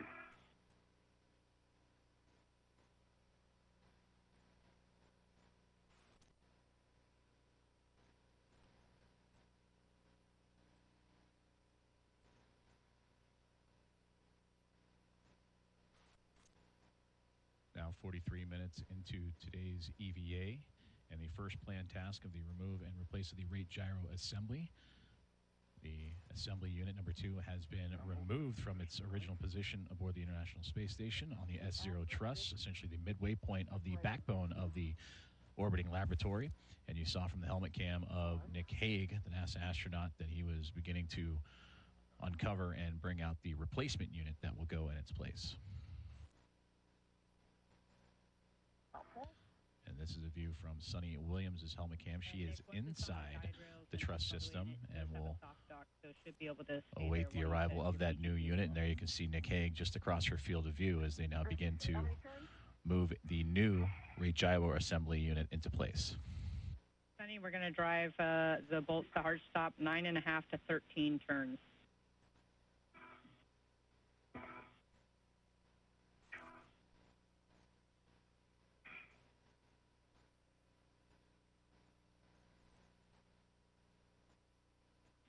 And Nick, for you, those settings were alpha 6, clockwise 2. The alpha 6, clockwise 2.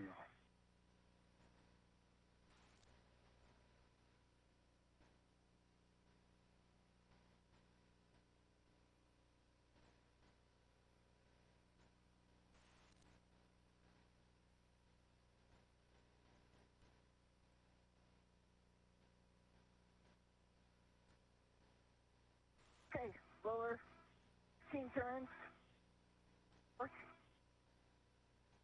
Actual 8.8. 8.3. 16 turns, 8.3.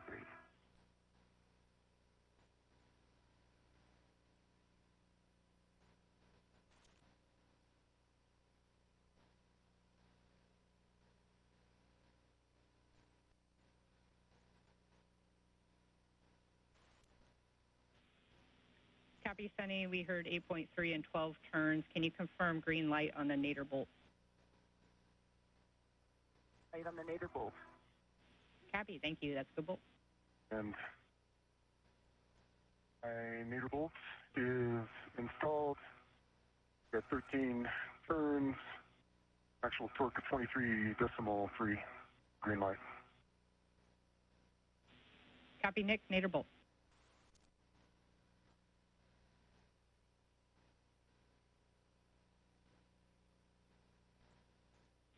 And Nick, if we can have you verify, we want to verify that you're not in the Bravo setting still. It just seems like the torque is a little higher than we were expecting. Yep, I was in Bravo. Zenith bolt is 12.4 turns, 8.5 on the torque. Green light.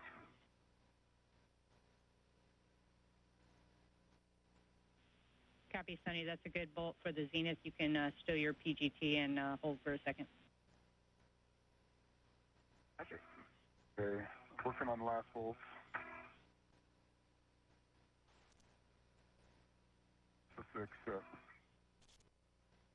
And Nick, if we can have you pause for a second, we might have you back out that lower bolt. Okay. We got 1 turn on. Pausing. That's fine, Nick. We'll just have you hold there. Copy you on your 1 turn.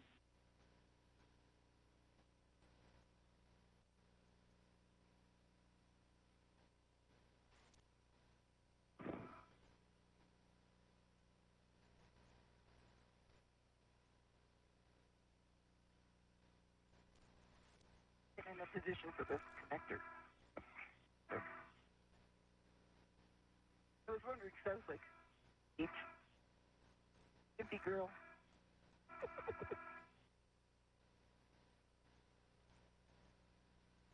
Kicked a lot harder than I was expecting.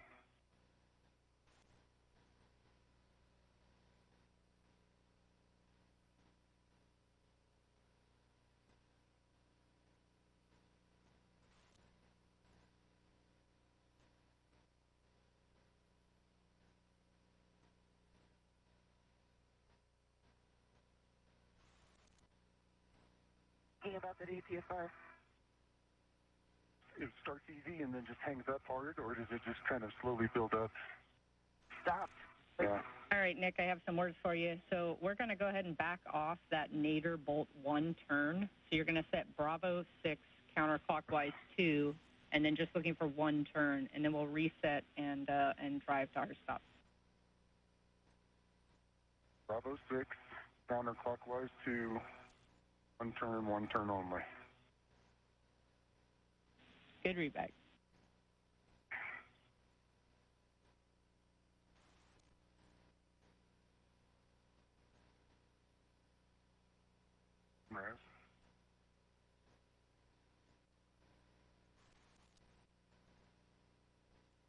1 turn.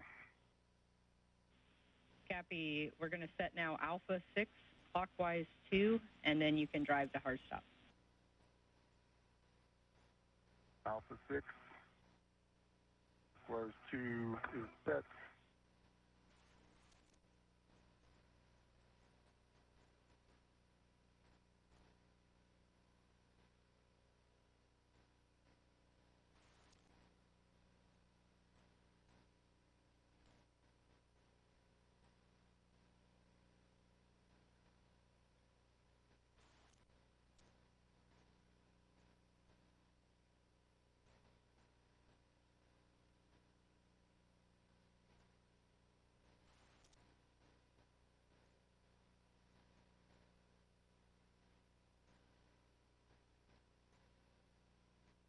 Yes, can I start working on the nadir electrical?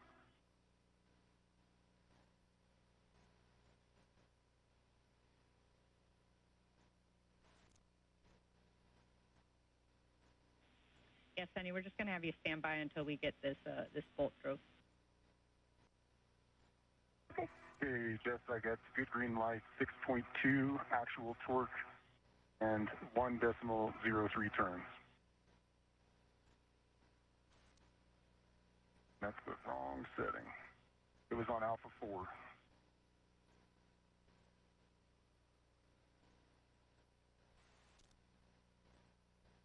Want me to hit it again to raise it to the 0.3?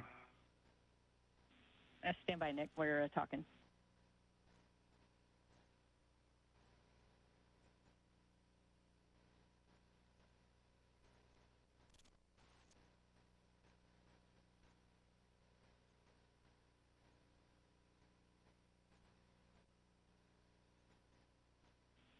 And Nick, you can just switch up to Alpha 6 and then do it one more time for us. Okay, Alpha 6 is set.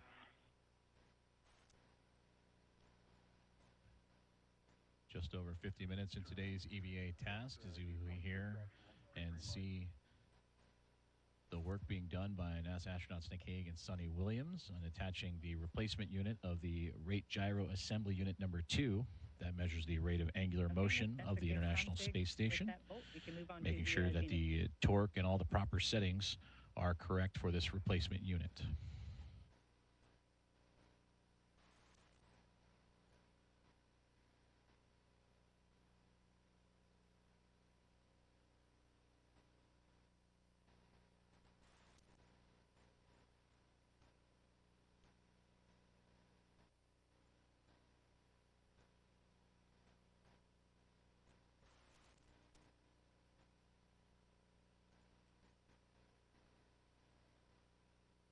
Okay, Jess, good green light, 8.2 on the actual torque, additional 11 turns.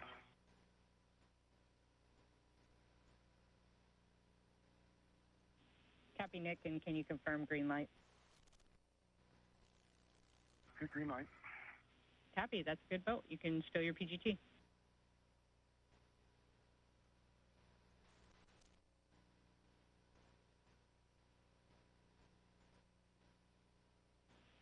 And Sunny and Nick, we are go now for the NZGL connection. So again, just looking for a good inspection. And then Sunny, if you want to work nadir, that's P678 to J671.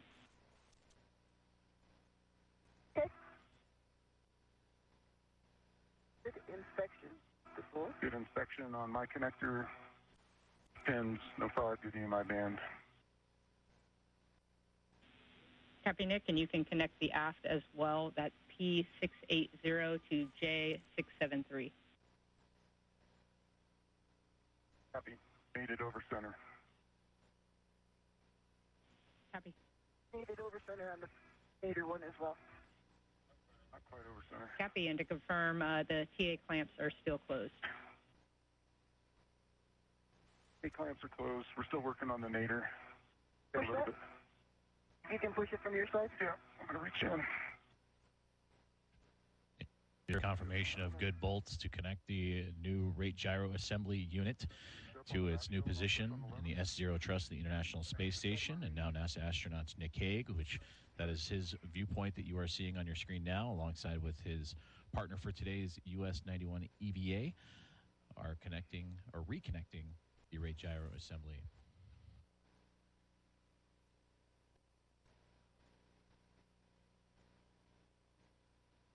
It's still got to go up, so if you can just push on the back shell up as hard as you can.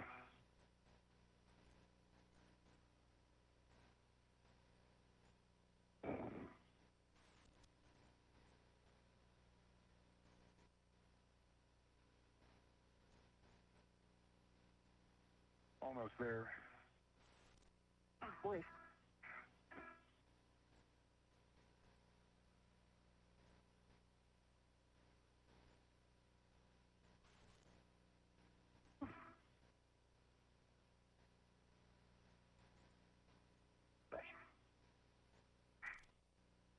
What are those two sides look on that? The sides? Yeah. Is there any gap in between them? There's no gap. It looks like the soft dock was aligned. We've got the back shell most of the way up, just a smidge short of Over center. yeah.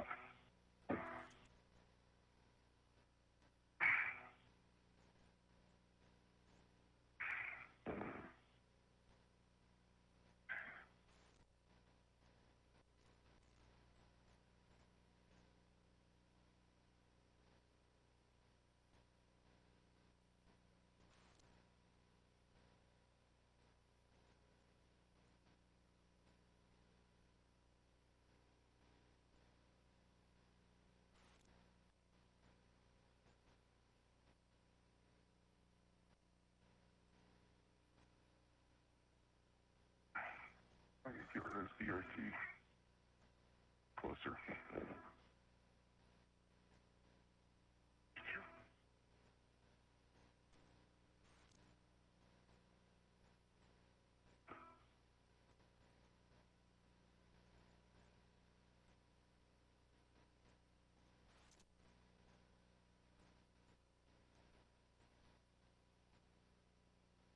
Over center now. There you go. That's it. That took no force once you got it there. Yeah. I had to get upside down to do it. Outstanding. So they're both made it over center, Jeff. All right, awesome work.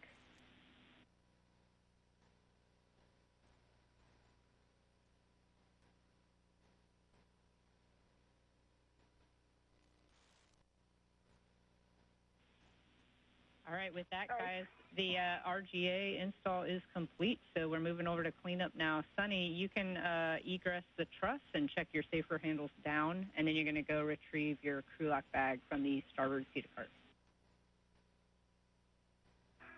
Work. Nick, for you, we're going to relocate the bag ret from the spare RGA to the failed RGA zenith of you. Okay, copy that. And Nick, once you do that, you can then disconnect the other ret that's on handrail 3519, holding the failed RGA, and then stow the failed RGA in the ORU bag.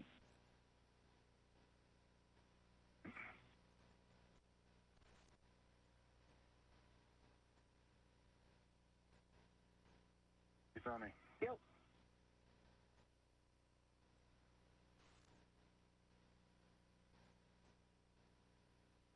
All right, you got the moon behind you too. I'm gonna keep moving. Got it. This is Mission Control Houston. As you've heard, the first task of today's spacewalk is now complete. The replacement of a failing rate gyro assembly, RGA number 2, has now been replaced with a new healthy unit. That task completed at the 56-minute mark into today's spacewalk. And the Attitude, Determination, and Control Officer here in Mission Control has been given the go to power up that new unit. Nick Hague and Sonny Williams, almost an hour into today's spacewalk, will now stow the old rate gyro assembly back into the airlock before they press ahead to the next pair of tasks, in which they'll split up, with Nick Hague conducting the installation of patches in the nicer telescope payload on the outside of the International Space Station, Sunny Williams will be working on the zenith side of the station to replace a planar reflector, one of the navigation tools on the zenith side of the International Docking Adapter, to which the Crew 9 SpaceX Dragon transport vehicle is currently docked. Copy, Sunny. Can you check that your safer handles are down? I don't think we heard it. Yep, sorry about that. Okay.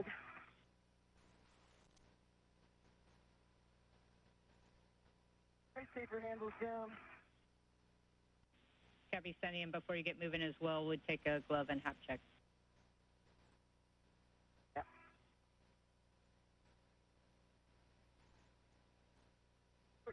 Left safer handles down. Ups are nominal. Hap is dry. Just to reset where we're at the 1 hour mark into today's spacewalk, the 273rd, in support of space station assembly, maintenance, and upgrades. You're hearing the voices of the two crew members outside the station, Nick Hague and Sunny Williams, and our spacecraft communicator here in Mission Control, that is astronaut Jessica Whitner.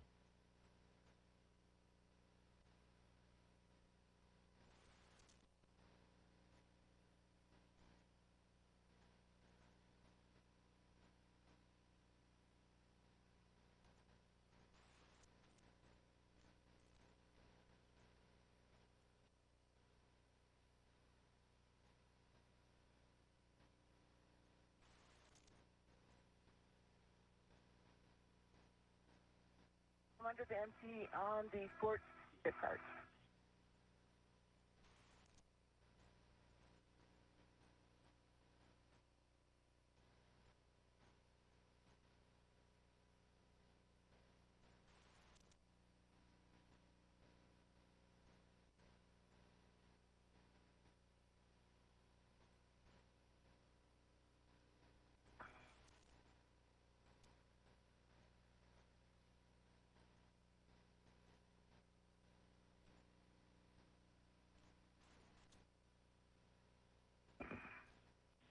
And hey, Nick, for you, we saw you just put the failed RGA in the bag. Did you see any flakes from the failed RGA come out of the bag or anything when you did that?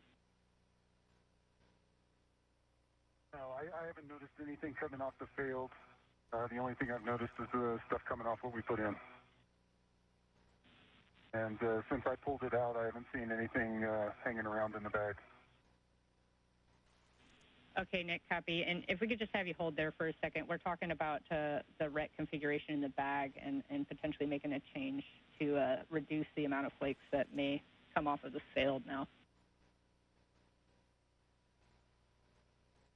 Okay. Hold here. And Sunny, for you, I do have APFR settings when you're ready. Okay, stand by.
Okay, the bag is connected to the APFR. Put the RT on. RT RET is on the APFR as well. What are my settings? Copy, Sunny. The settings for the APFR are going to be November, Kilo 1. November, Kilo 1.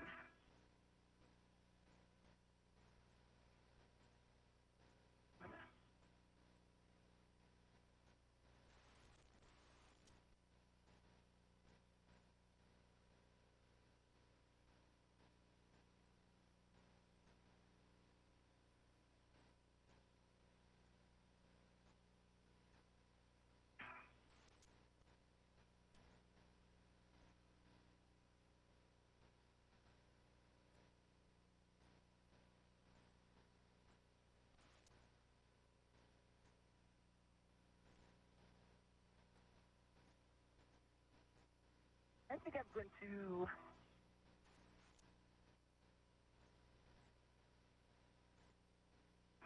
I'm going to move it off of this engine first. Very set settings. That's okay with you? It's down here in the heads in the bunch of stuff.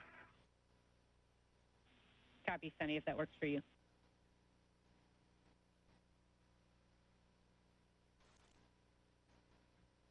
Just over an hour and 4 minutes into today's EVA, and there you see a great view of NASA astronaut and commander of Expedition 72, Sunny Williams, making her way away from the S0 truss, which the rate gyro assembly at number 2 had just been completed with the remove and replace of the old unit to a new one that has just been approved to be powered on. And then also in that field of view, you see the SpaceX Dragon for Crew 9 off into the distance, as both Sunny Williams and Nick Hague will stow the old rate gyro assembly unit here shortly before continuing on with today's planned tasks. And those tasks will include the removal and replacement of a Harmony Zenith Planar reflector, which is actually close to that Dragon spacecraft, as well as the installation of a neutron star interior composition explorer patch, or the NICER X-ray telescope experiment, and prepare the alpha magnetic spectrometer patch panel for future upgrades. All right, remind me just this pitch setting here. November, push in, unlock, unlock. And from saying November is correct.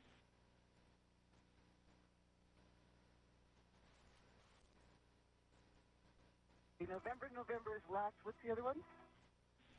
Kilo 1. So what? Good.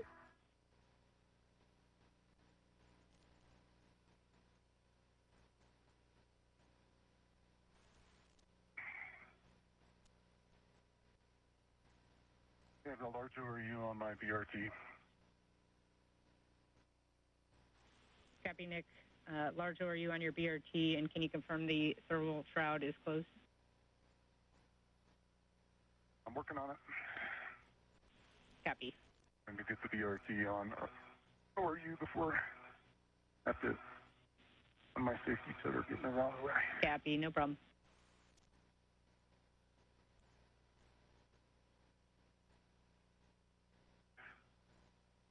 Are you seeing Hecka? Out of curiosity? Yeah, affirm. I see your Hecka now. I've got the Velcro down on 3520, working my way up the LI sawtooth.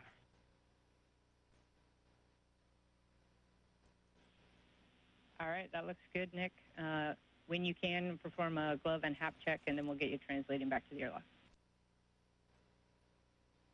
Got it. It's Sunny for you. Once you get the APFR set, just verify the pitch knob's locked and can be depressed. The pitch knob is locked and can be depressed, yes.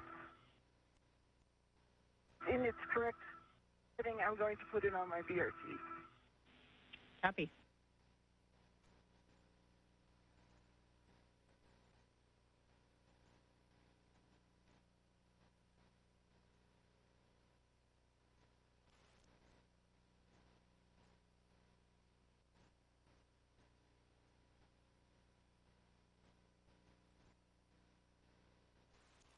The pedals are locked on the BRT.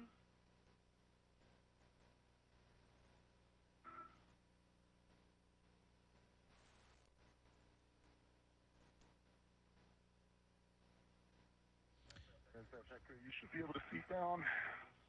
LI is in a good config. Affirm, Nick. We're looking at your Hecka, and it looks like a good config. Great communication there between NASA astronaut Nick Hague as well as the teams on the ground. The confirmation of a good power-up of the rate gyro assembly at number 2, the replacement unit that was just recently completed by NASA astronaut Nick Hague and Sunny Williams together, as they are starting to receive data and shortly receive data of the angular motion that it will measure of the International Space Station about its 3 different axes.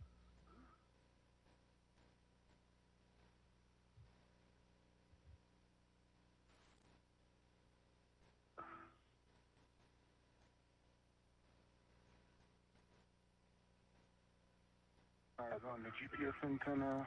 After it leads off, continue down phase 2. Okay, Nick, where are you right now? Phase 2 coming down on phase 1. I've got the ORU bag. Okay. I'm just getting my BRT and my Airlock bag and the APFR behind me. Okay. And I'll start moving. I see your safety tether. Okay.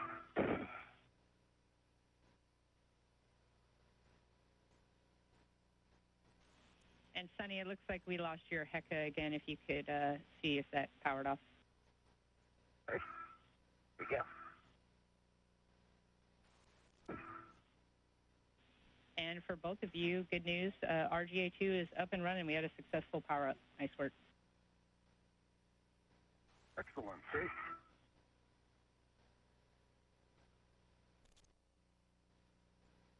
Under the MT? I'm just on the upper side of the lab.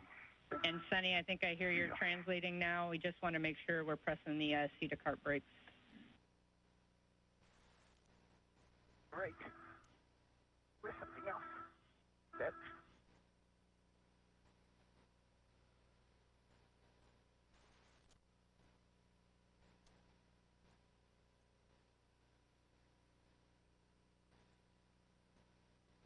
call, Jeff.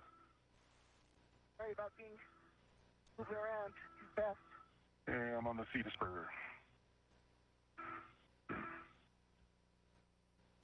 Wonderful views from the helmet cam of NASA astronaut Nick Hague as they are translating from the S0 truss on the International Space Station about the midway point, the backbone of the International Space Station, and you can see the curvature of the Earth below him. And there is the Quest airlock right in front of him as he moves to go and stow the replaced rate gyro assembly number 2. As for NASA astronaut Suni Williams, she is making her way to the space-facing side of the Harmony module in preparations for the next task for today's EVA, the replacement of a planar reflector that is used for visiting vehicles in their approach to the International Space Station. Deport 1. Sorry, starboard 1.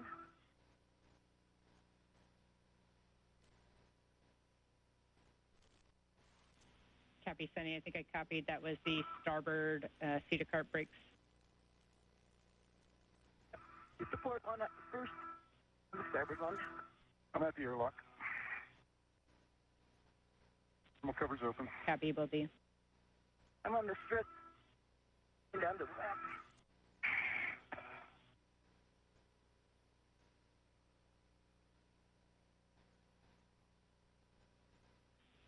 All right, Sunny, I have a couple words for you while you're translating. A few cautions.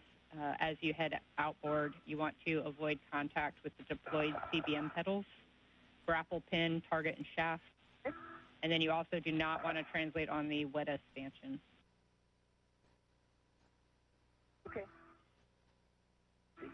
And then lastly, as you... Remind me the handrail, I'm putting my green hood on. Yeah, I'm about to give that to you. The lab handrail 0272, it's going to be the forward in cone of the lab just above the cable tray.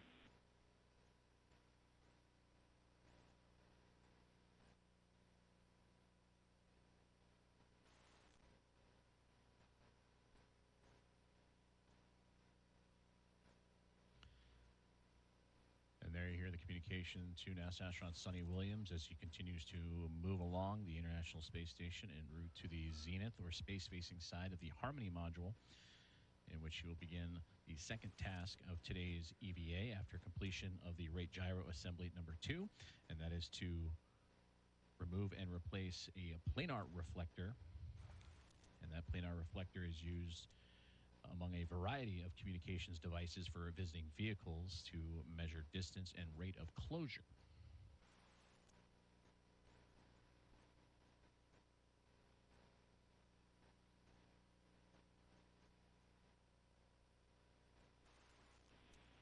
Sunny, I know you're still translating, I think, but maybe when you get to that green hook location, if you could check your HECA. We're still not seeing anything down here. 0272 is locked. Press the button again. Hook is down. Black on black locked. 0272. Copy your green hook, Sunny.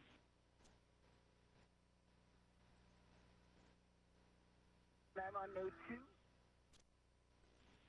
Affirm. See you moving on node 2 now, or hear you moving on node 2. We're still working to get your camera view up.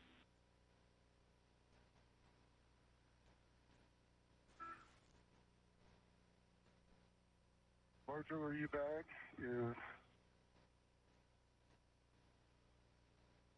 bag is on the airlock, large small, that we moved by BRT red, having the airlock bag bundle.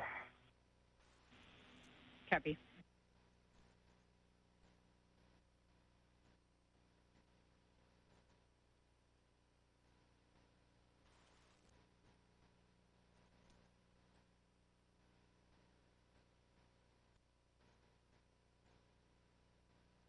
Have the crew lock bag on BRT red, good hook.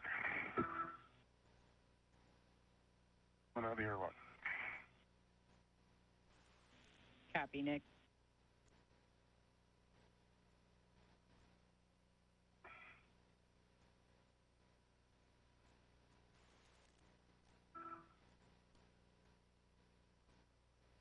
Do you have my HECA yet? Unfortunately not, Sunny. We're still working it down here. If you are making your way over there on the Zenith side of PMA, I have some handrail numbers for you if you need them. Otherwise, we're looking for PMA 3 with 5 for the APFR install.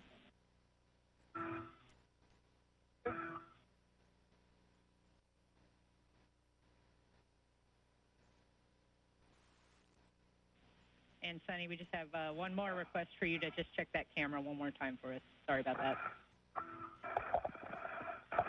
The camera again. I have a green light.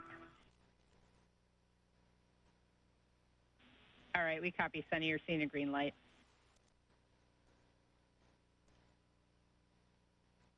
I'm at the vertical handrail right now. I'm PMA 3. Not on it quite yet. I'm still on the front of node 2.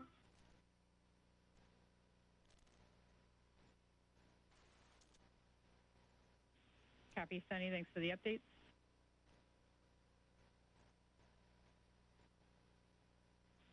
Nick, once you are ready to start translation, we're looking for glove, HAP, and safer handle checks. Got it. Lock bag is on my BRT, closing the thermal cover. Thermal cover's closed. Copy, thermal cover closed. And Nick, can you just confirm that you did leave your PGT in the airlock? I don't think we heard that clear. Oh, I did not. Let me do that. Copy, good checks. Just remind me of the clocking. Sunny, we're looking for clocking of 10. And that is on the single line. Affirm, that'll be single line clocking of 10. Still checking. Okay. 10, November.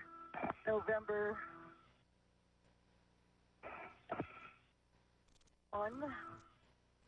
Let's get the other. Close.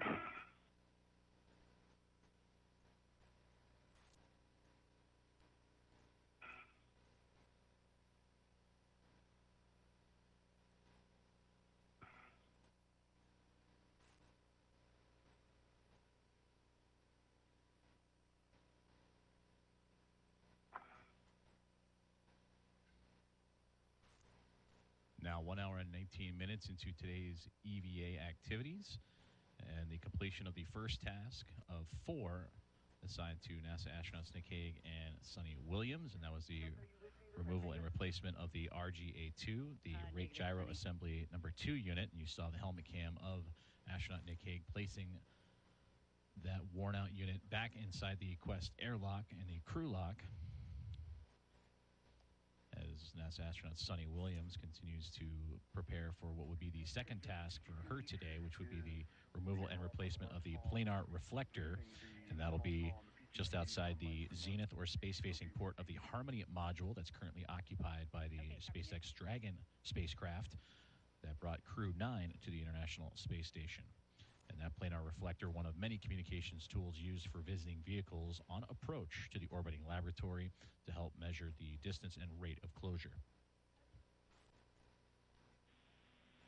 And Sunny, we do have a big picture view of you from the lab starboard camera, but we're still working on your HECA.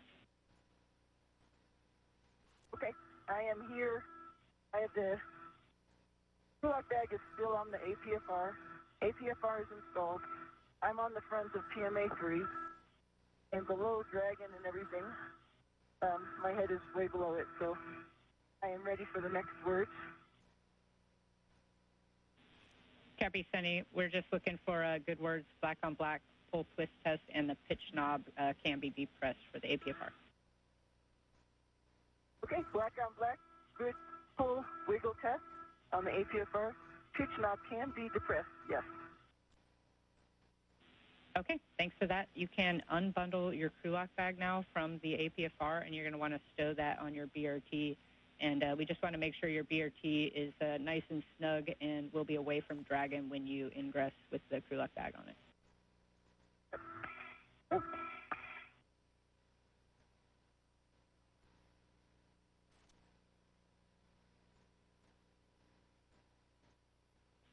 And Sunny, we also have a request for you to power cycle your HECA when able.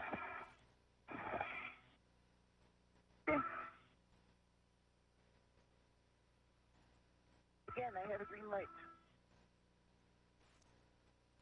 Copy, power cycle complete. And Nick, for you, it looks like we lost your HECA as well, so we'll take the same thing if you can power cycle your HECA when able. Got it.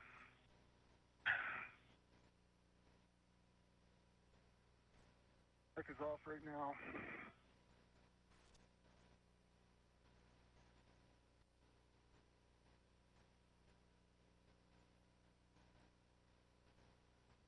Great communication between NASA astronaut Sunny Williams and astronaut Nick Hague with the ground team here inside the International Space Station Flight Control Room as they continue to prepare themselves for the second task of today's EVA. The view you see here is of Sunny Williams as she prepares herself for the planar reflector remove and replace. And you heard that communication, making sure that she is properly tethered and safely attached to the International Space Station. With that, when you're ready, you can begin your translation out to S3, the Bay 1517 interface. We're going to head up to NICER.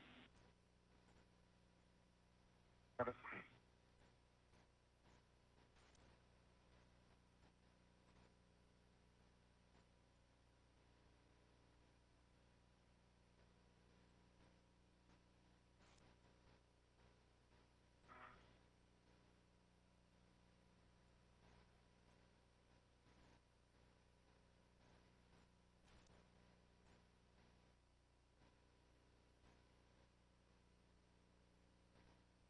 I'm leaving the airlock.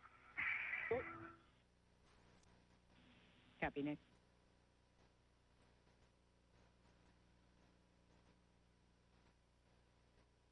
Sunny, I just left my fair lead in. I think that'll help you when you come back to the airlock.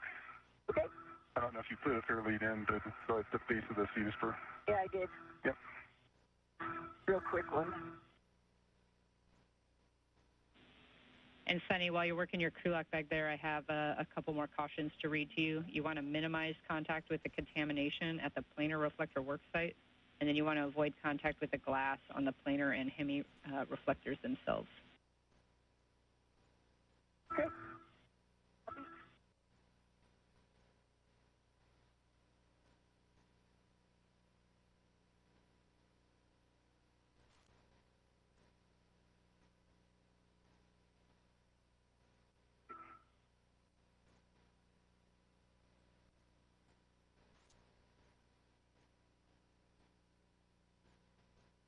one. Right, Jess, I have the crew lock bag on me. I actually have both of the adjustables on my mini workstation to sort of keep it away from everything floating around as well.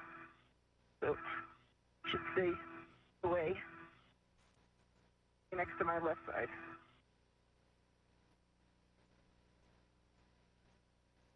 Are we ready for some pictures? Okay, Sunny, that's a good config with your bag, and we are go for photos. Okay. Remind me exactly what you want.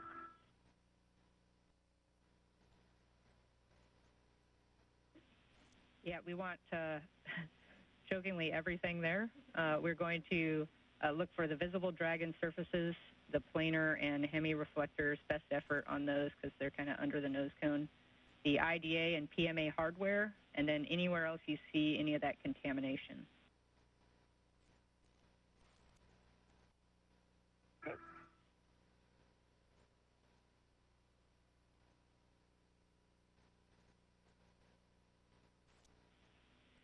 And Nick, we're still not seeing your HECA as well for your assay.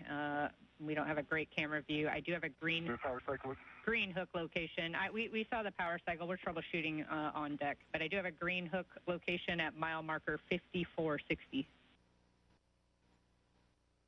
The 5460. Good readback.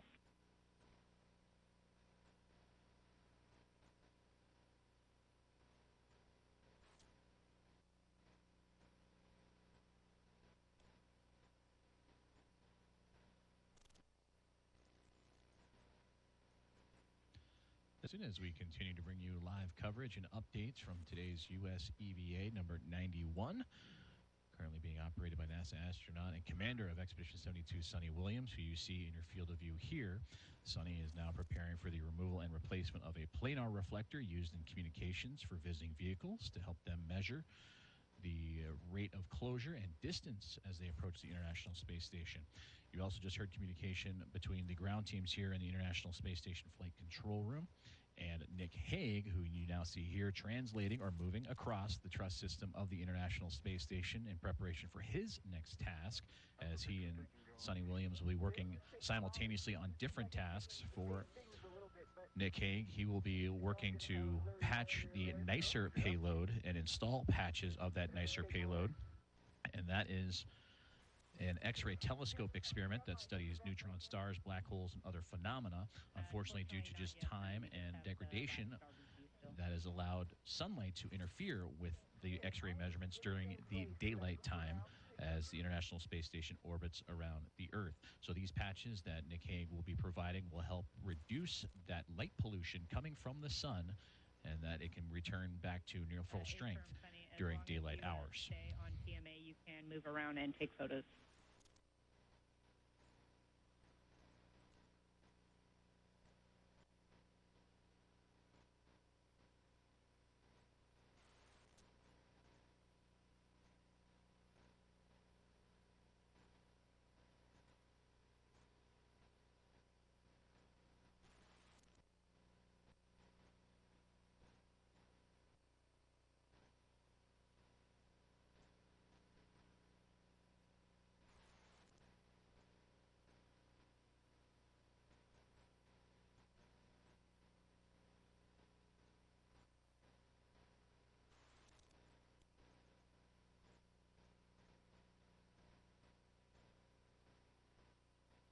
Jess, I've got a green hook down at 5460.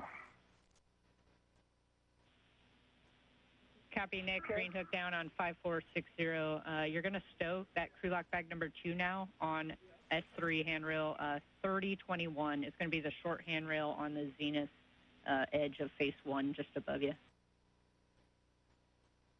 Copy. All right, Jess, should I try to get in the APFR? You ready for this? And Sunny, we actually have a couple steps for you ahead of time, but we're also on that lab starboard view, seeing your feet get pretty close to the CBM pedals. So if you can watch that a little bit. All right.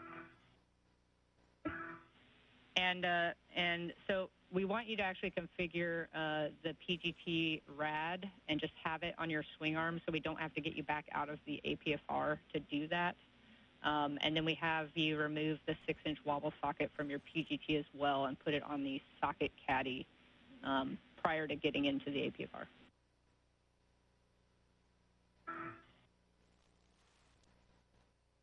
Okay.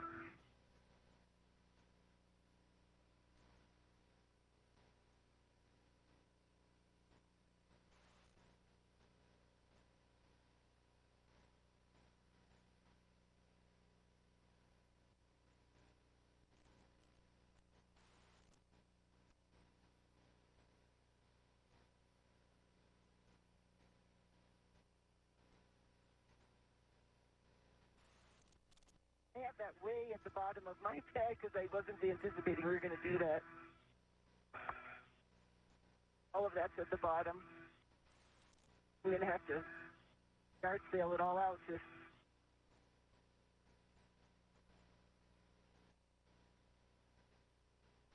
you want to do this? Really? Questioning. Yeah, Sonny, we're talking it down here. Just stand by 1 second.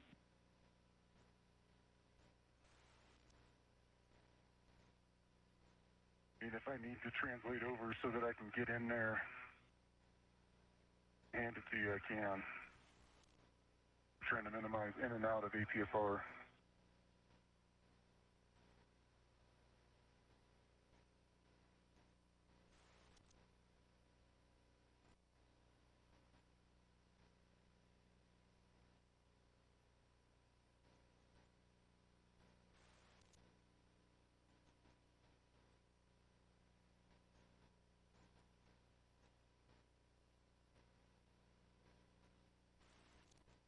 Okay, Sonny, we were talking it over down here, and we think we don't actually need to configure the rad for this. If we end up needing it as a contingency, we'll just configure it later. That said, we're still going to have you remove the 6-inch wobble socket from your PGT and stow it on the socket caddy.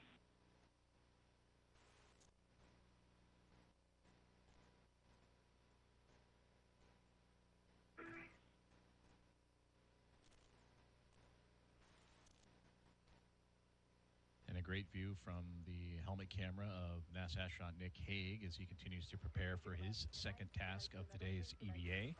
And you can see floating off just past that left hand of his, those are the wedge-shaped NICER patches that he'll be inserting into the NICER experiment, the X-ray telescope that helps study neutron stars, black holes, and other phenomena. And he will take those wedges and place them strategically in certain spots on the NICER to help reduce unwanted sunlight from penetrating the X-ray telescope. No, totally understand. No big deal. And once you get that socket off and in your trash bag, we have a request to have you just turn off your HECA, and we're just going to leave it off for a little bit and then try again later. We still don't have a good view.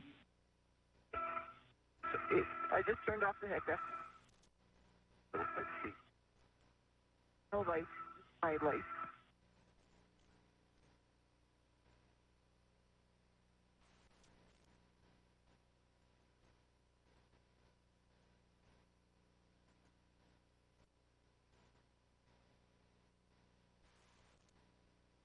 All right, Nick, we have your HECA back, and I see you unbundling the NICER caddy. When you're ready, that's going to go square scoop to the inner bayonet fitting on your swing arm. Copy. I'm about halfway through. Not. We did that intentionally. Inch wobble socket is off of the PGT. PGT is swung back in. Socket is going into my trash bag.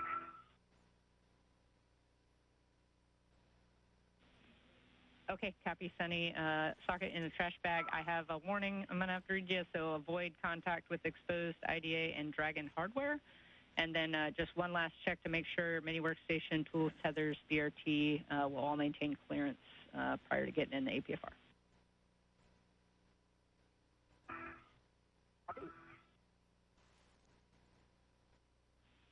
And then while you check that same, we're just going to hold here for a second while we talk it over prior to giving you the go.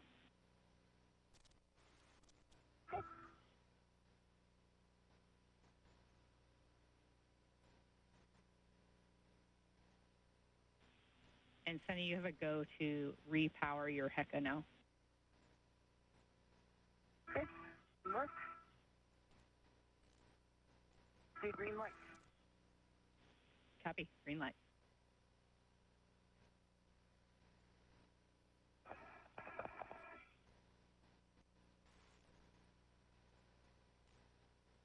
An hour and 35 minutes into today's EVA as we continue to follow along with the progress of NASA astronaut Nick Hague as he prepares for the NICER experiment and the patches of the X-ray telescope that studies neutron stars, black holes, and other phenomena.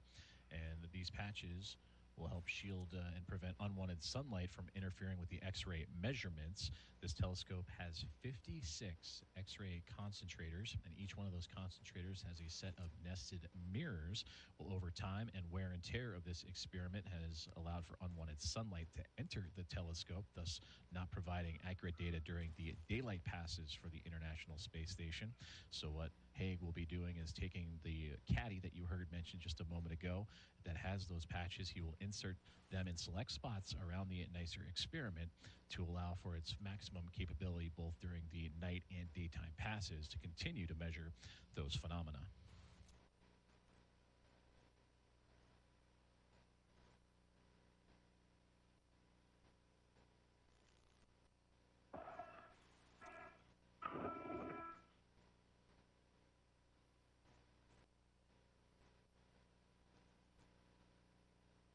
And active caddies on my swing arm. Side hook. All right, copy, Nick. You can continue translation to NICER on ELC2. And I have a warning, avoid contact with the sharp edges on NICER star tracker hood and Fram crevices. Yeah.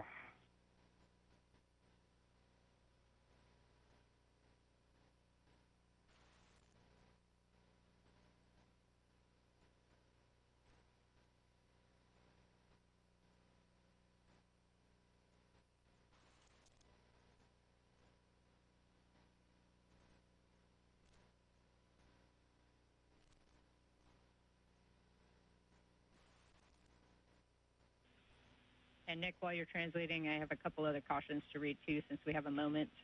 Once you get up to NICER, remember you want to avoid any contact with the reflective film, so either hand or tools.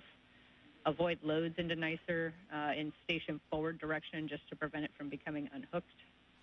And then allow any motion to dampen out prior to each interaction with NICER.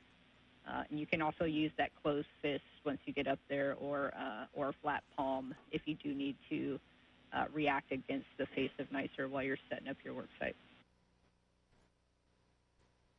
Copy all. Yeah.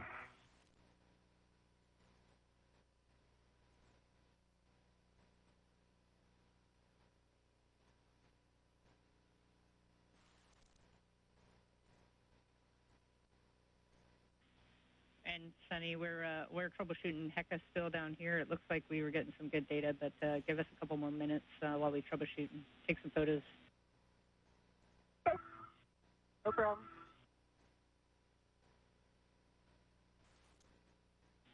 And 1 minute to hand over. Copy.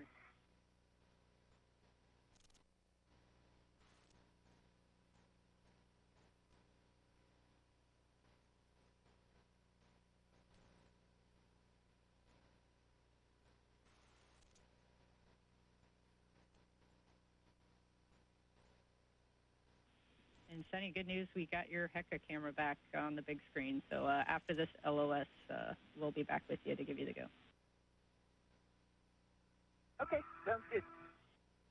Hey, Sonny, I'm on LC, I see you. and we talked about putting in that fair lead. I don't think it's going to be necessary. Okay. You're going to have plenty of translation room. You needed it.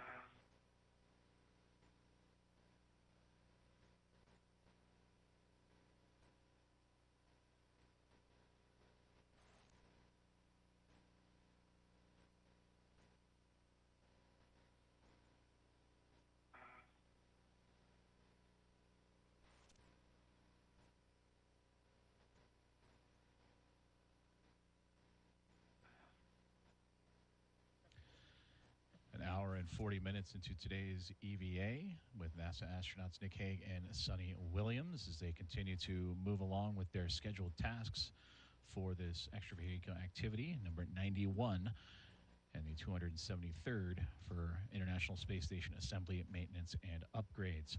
They have completed their first task, the priority task for today, and that was the removal and replacement, the R&R, if you will, of the rate gyro assembly number 2. And now the two astronauts are preparing for the second task of the day, in which Suni Williams, she will make her way over to the zenith port of the Harmony module, and near that she'll be removing and replacing a planar reflector.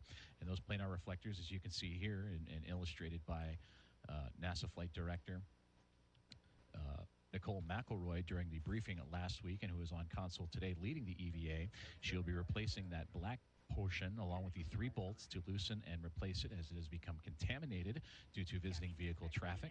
So they will remove those 3 bolts around that black portion that has a reflective material in the middle there, that silvery middle portion.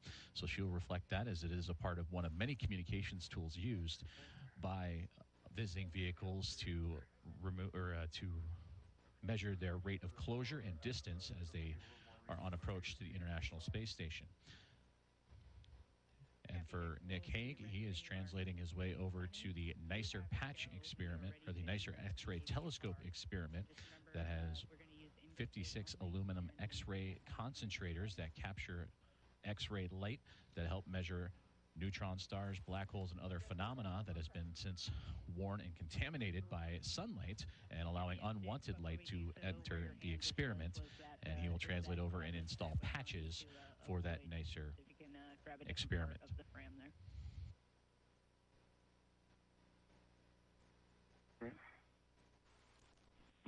And Suni, for you, just to repeat, you have a go to ingress the APFR, and you just want to use ingress aid only and just maintain that body clearance to Dragon at all times.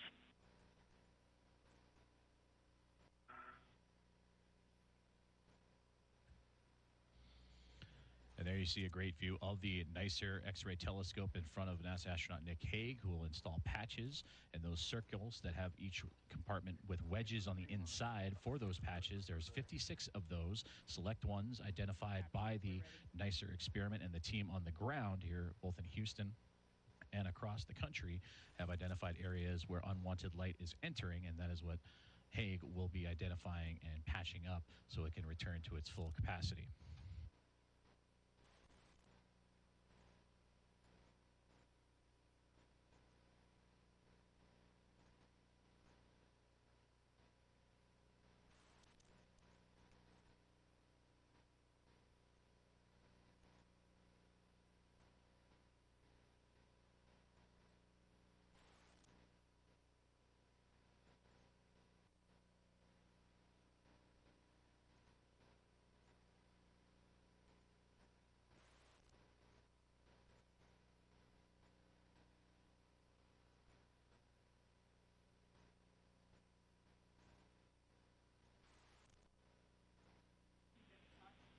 Suni, it looks like your safety tether pack might be kind of trapped underneath the grapple fixture underneath you there. It's just prevent you from going up anymore.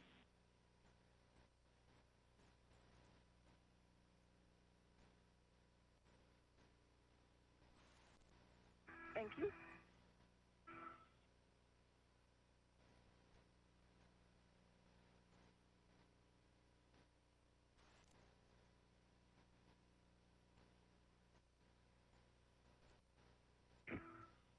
Okay.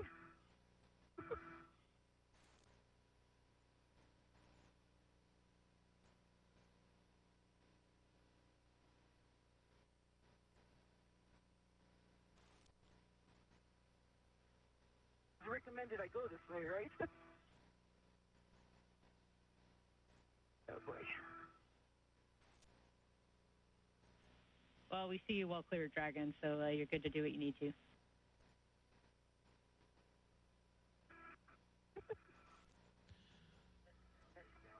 A great view of astronaut Suni Williams as she continues to prepare for the removal and replacement of the planar reflector just outside of the zenith port of the Harmony module. That is the space-facing port that is currently occupied by a SpaceX Dragon spacecraft that brought Crew 9 aboard the International Space Station. That occurred back in late September, but the Planar Reflector is right there, just a few bits of distance away from that spacecraft, in which Sunny Williams will release 3 different bolts and actually replace the actual reflective portion of it all that both the Dragon and other visiting vehicles use on approach and docking to the International Space Station.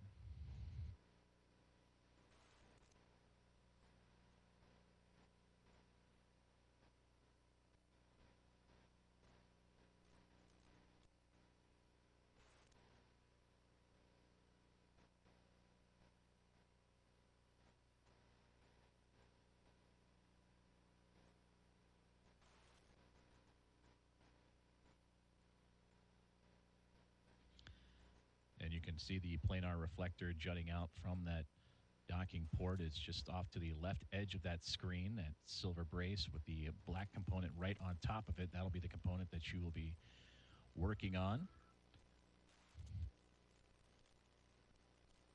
And again, that is to help with a multitude of communications devices for visiting vehicles to use as a reflector to gain insight on the rate of closure and distance as they approach the International Space Station.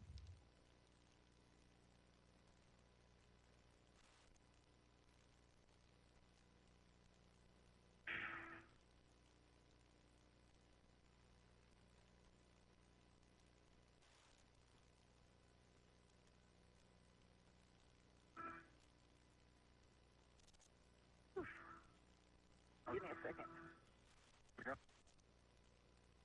Try not to touch anything. I hear you. Yeah, Sunny, no rush on anything. Again, we're still looking great on time, so feel free to take a break as needed.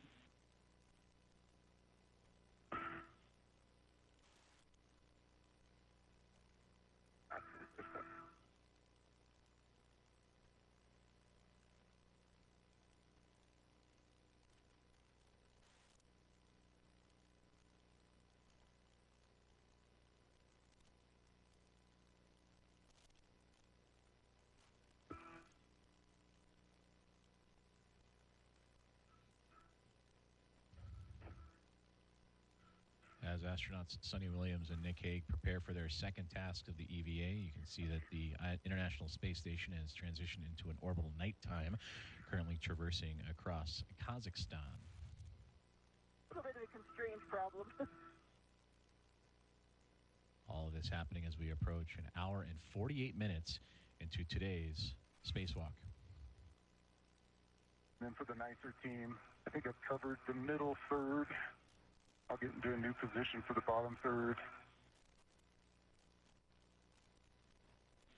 Copy, Nick. We're ready to copy that position.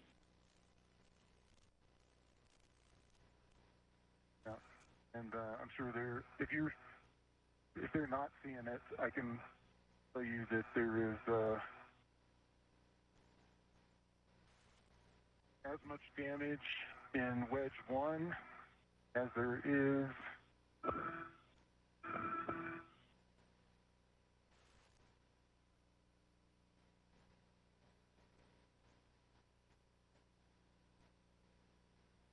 it'd be F5 in the 3 o'clock position. Almost all of the grids are exposed. We copy, Nick. F5, 3 o'clock. Put that right in the middle of your HECA.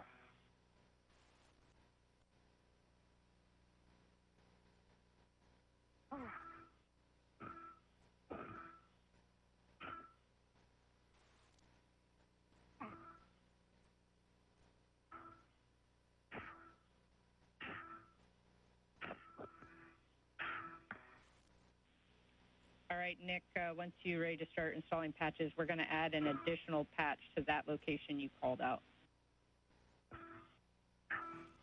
Okay. Right. My right leg in. And on my left.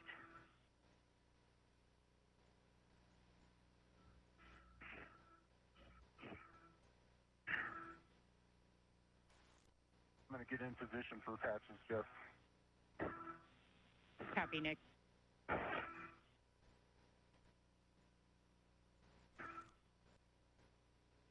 Yes, you have my HECA, right? Yeah, Sunny, your HECA is good.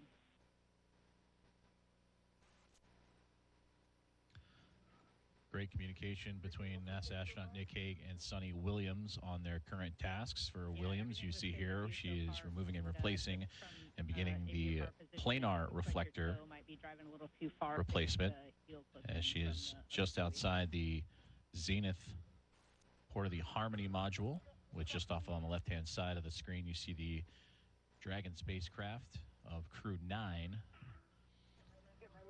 And just before that, you saw NASA astronaut Nick Hague doing a visual inspection of the NICER experiment, the X-ray telescope that has received damage over wear and tear and time, and additional patches, and upon review and visual inspection of the NICER, where additional patches and adjustments and improvements overall could be made. All right, Sunny, just to confirm for us, just wiggle around the APFR, make sure we're good and locked in place. I'm locked in place, yep. Yeah, nice work. That was a hard work site to ingress, so nice job. With that, we'll position your BRT now and that crew lock bag access while maintaining clearance to Dragon, and then we'll start getting the EVA wipe with the RET out of the crew lock bag.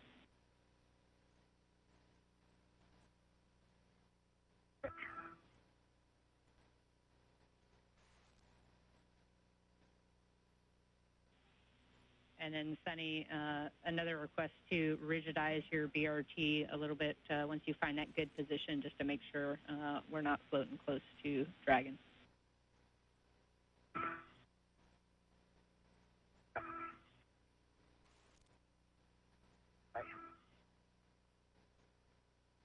And, Nick, we see your HECA view and installing patches.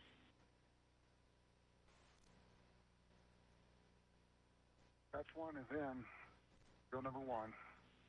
Copy, 1. Good location.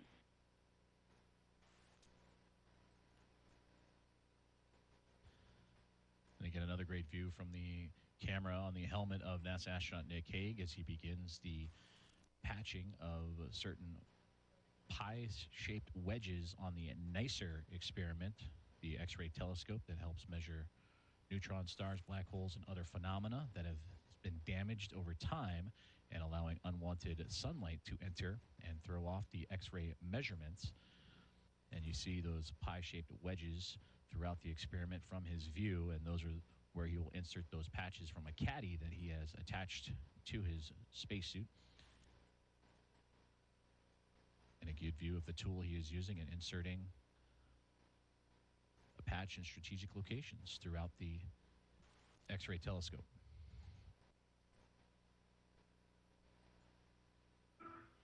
I got a RET on the reflector. I've got the palm wheel and ratchet out. I've got the wipes for the failed one. You ready to try to undo the bolts? And Sunny, before that, we'd like you to just we'd like to get some words for visual inspect of the planar reflector. Just any words on the contamination there. And if you can get it in your HECA, we'd like that, but we can't quite see it.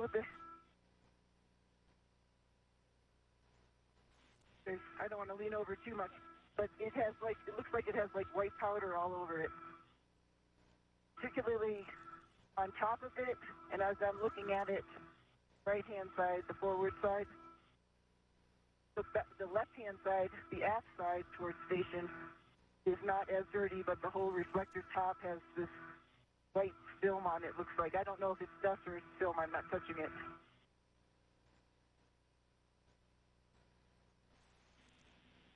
Okay, we copy that, Sunny. Thanks for those words.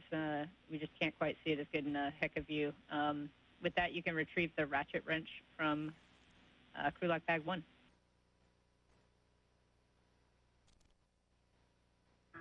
Try and take a picture. Yeah, and some pictures would be great as well. I have a warning and a few cautions to read to you when you're ready. Okay, I'm ready. Okay, I have a warning that any additional torque may cause bolt failure, which could result in sharp edges, the broken shank, and or FOD liberation. So the 4 parts of the bolt that we talked about: spring, washer, retainer, and bolt. And then a few cautions. You want to maintain tool tether clearness to dragon throughout the task. Limit turn count to the specified turns.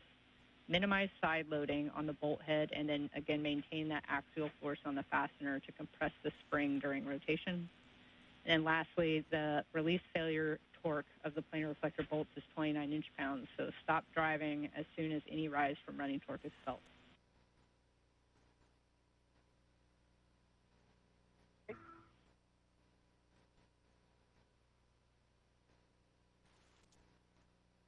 Are we ready to try one? Okay, Sunny, we are go for you to start to release the planar reflector bolts. You can do that any order by hand using the palm wheel only, exactly 1 turn on each bolt.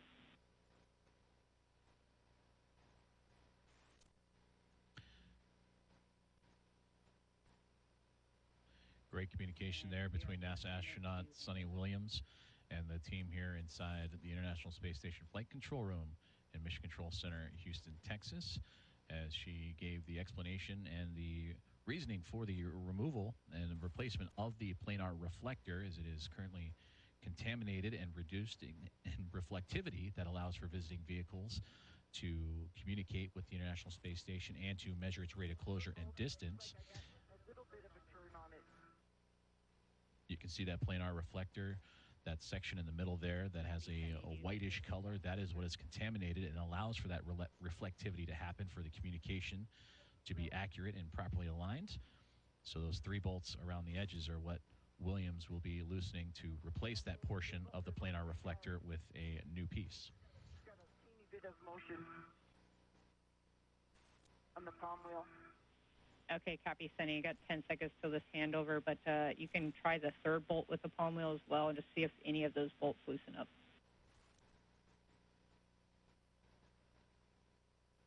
Which of the palm wheel?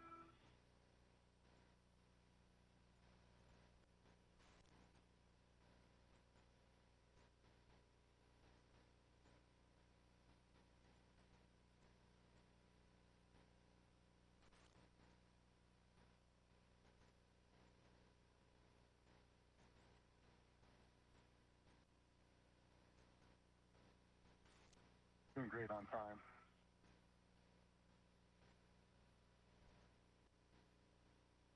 See, there's a space between it and the...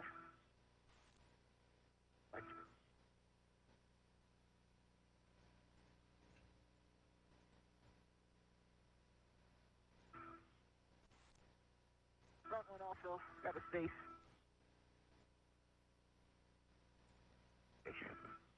Taking a chill pill. Good idea.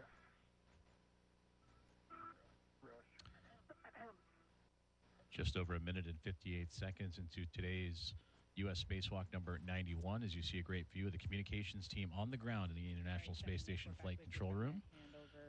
And we don't have your HECA views back yet, but can you repeat your last, Sunny?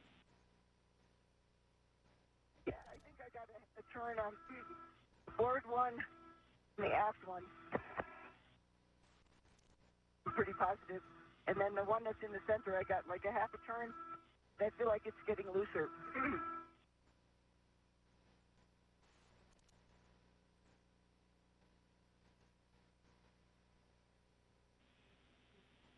Copy, Sunny. I continue to try to undo them? Yeah, if you're seeing that bolt come looser, then you can continue, even if it's slow, and just trying to make small rotations there until we get to 1 turn.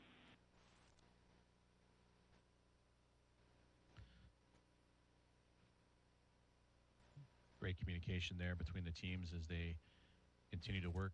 Sunny Williams, NASA astronaut, commander of Expedition 72 on the removal and replacement of the planar reflector. Nicole McElroy and her Vista flight team, the Spacewalk flight director for today. And you heard Jessica Whitner, the Spacewalk communicator, relaying the information up to Sunny Williams.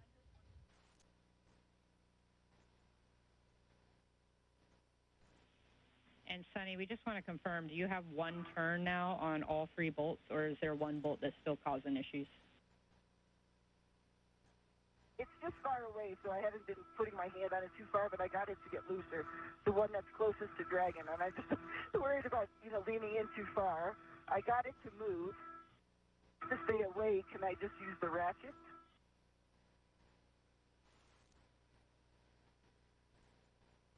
And Sunny, we're checking. I'm choked up on it. I'm not super all the way out at the end of the ratchet. I got it to move. Copy, Sunny. We just want you to stand by 1 second. We have your heck of view back now, and just give us a second to talk over the use of the ratchet.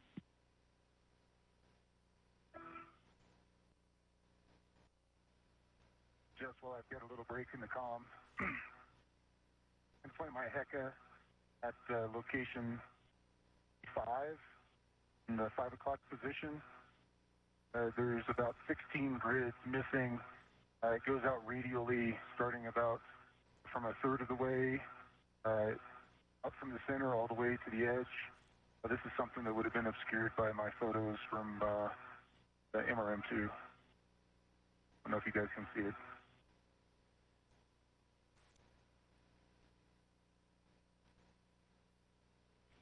Copy, Nick. Just to confirm, it's at patch location 5 at the 5 o'clock position? Is Charlie 5 at the wedge position 5. Copy. Charlie 5 at the 5 o'clock position.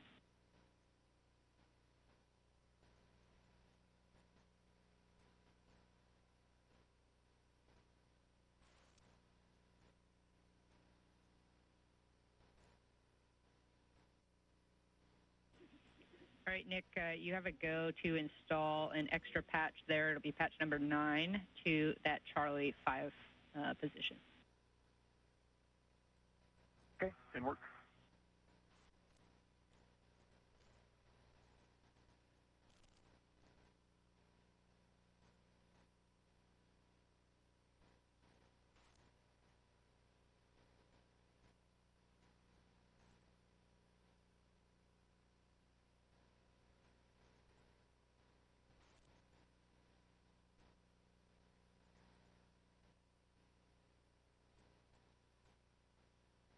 Resting up those arms, Sony?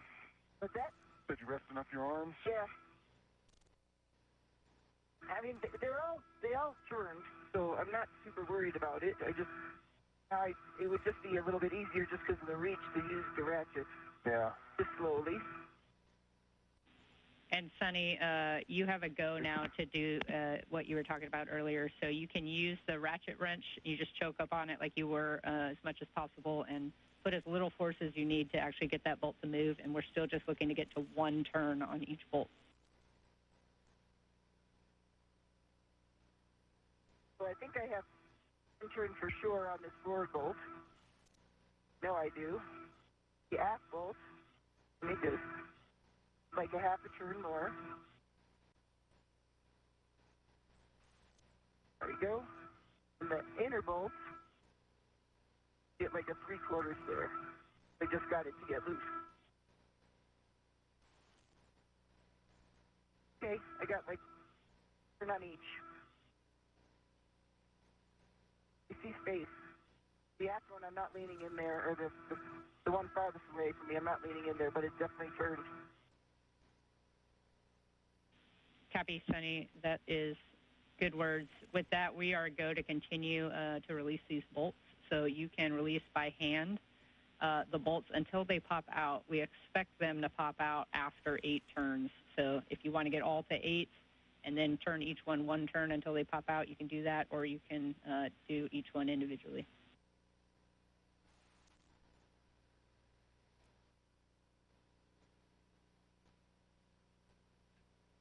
Great communication there between the International Space Station Flight Control Room here in Houston, Texas, and NASA astronaut Sunny Williams as she continues to work on the removal of the current planar reflector that is on the port, the zenith port of the Harmony module, and you can see with that somewhat red stripe and white structure just above her helmet cam view, that is the SpaceX Dragon spacecraft. That is how close in proximity she is working to the Crew 9 Dragon spacecraft to move this planar reflector. With a new one, as you can get a great view of that contamination on the planar reflector. And with the replacement of a new one, hopefully that reflective ability to allow for communications with visiting vehicles will improve as she works around the 3 bolts that are currently attaching that planar reflector to that outward support system.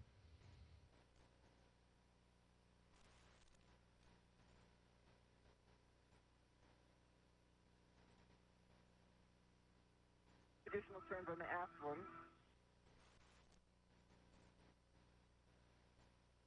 I'm not able to do this just with my fingers. Copy, Sunny, that's okay, and we're tracking your turns down here as well. Looking on the aft one again.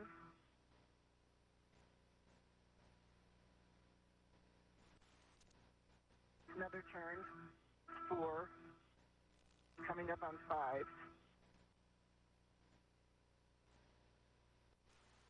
5 turns on the aft.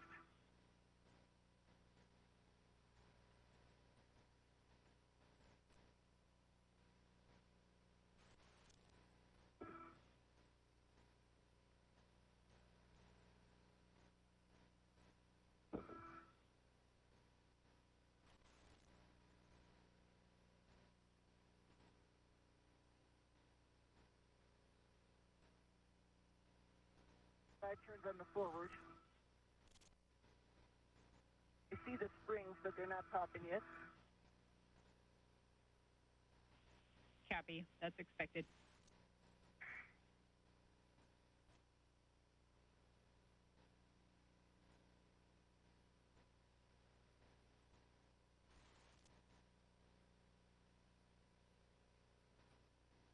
More turns on the inboard.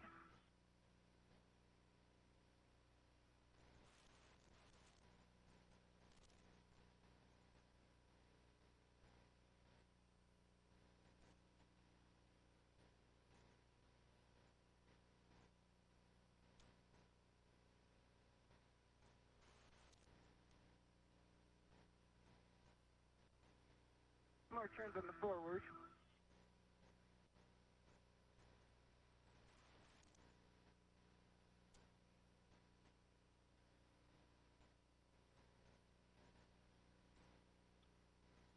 Great views of NASA astronaut and commander of Expedition 72, Sunny Williams, working on the removal and replacement of the planar reflector, issuing equal torque to those 3 bolts to have that current planar reflector be removed and replaced with a new one to allow for greater communications ability for visiting vehicles. Yes, Sunny, it looks like we're tracking about 7 total turns now on those 2 bolts. And once you get that aft one done, 7 as well. So you got 1 more turn before the potential for it to pop out. I see it's moving now. Obviously, there's space. They all have 7 turns on them. 1 more turn on the forward. Copy. And then once all these bolts pop out, I know you know this, but the reflector will be free to float. There's no soft off. It's tethered, just FYI. Forward, 1 turn more on the forward. I did 8, but it's not topped yet.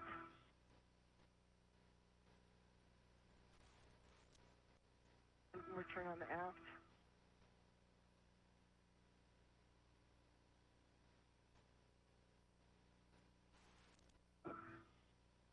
Turn on the inboard. Still stiff. I can't turn them with my hand. For the forward one. Yeah, it's okay if you can't do it by hand, Sunny. What you're doing is fine, and then just checking every bolt turn at this point to see if they pop up. Yep.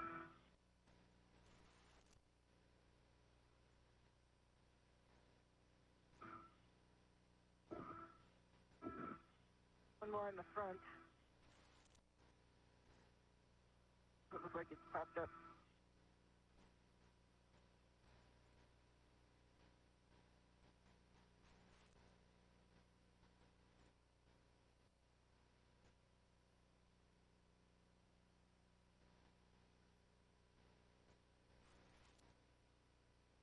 On the aft.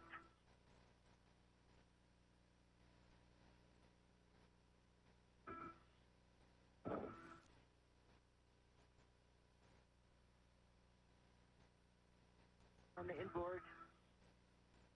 Topping it.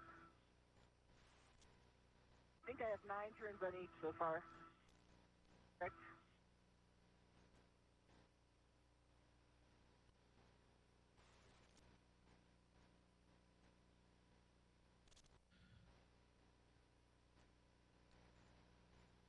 Great communication and visuals from the ground team here in the International Space Station Flight Control Room. Farouk Sabor, the Spacewalk lead officer, relaying to Flight Director Nicole McElroy that this view, Nick Hague, NASA astronaut out on EVA 91 alongside with Sonny Williams, has completed the patches requested on the NICER experiment, the X-ray telescope that allows for X-ray measuring of neutron stars, black holes, and other phenomena as he continues to evaluate other potential areas of study and reviewing the work site. And you can see those pie-shaped wedges that were installed While we have you, those patch locations to allow the NICER to maintain full operation, especially during daylight passes for the International Space Station, and prevent unwanted sunlight from entering the experiment. The EVA camera grid pattern perpendicular to as many of them as possible.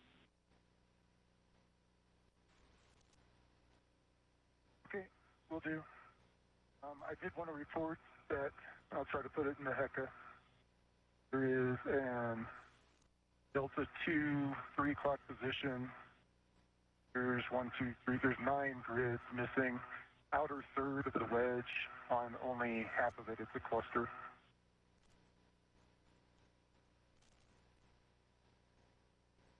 The lead in the forward one popped. Okay, Nick, team's talking.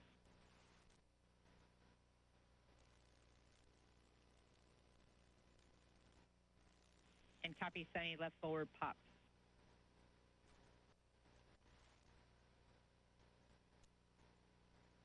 Meaning it's released.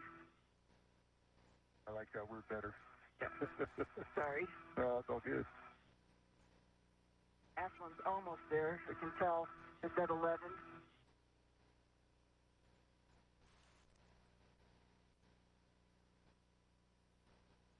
Ash one. Oh, it's open. It's released.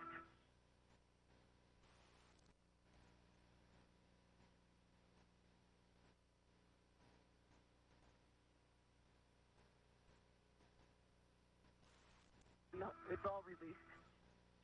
Awesome. I see it released. 12 all around.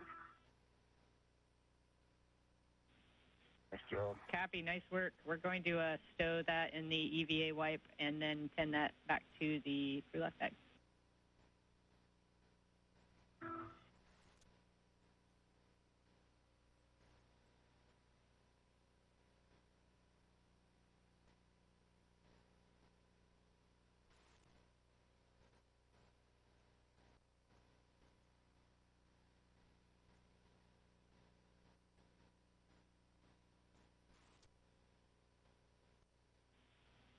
Nick, for you, no patch on Delta 2 is the consensus by the team down here. I'll finish up taking photos. Copy.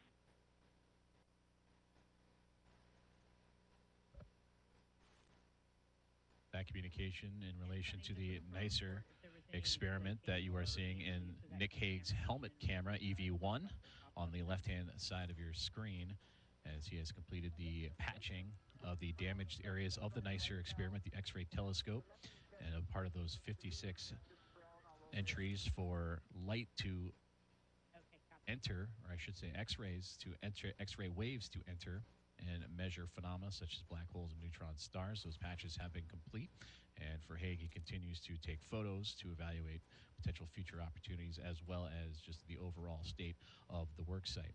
On the right-hand side of your screen, you see NASA Astronaut Commander of Expedition 72, Sunny Williams, working on the Planar Reflector. You heard communications between her and the ground team here at the International Space Station Flight Control Room in Houston, that those 3 bolts were popping and starting to come out of place, in which that would allow her to remove the current planar reflector that has been contaminated and limiting its reflectivity. You can see that the space where it was is just right above her right hand. Those 3 bolts have been removed, and now we'll be able to replace it with a new piece that will allow for greater communications between visiting vehicles as they approach and dock with the International Space Station.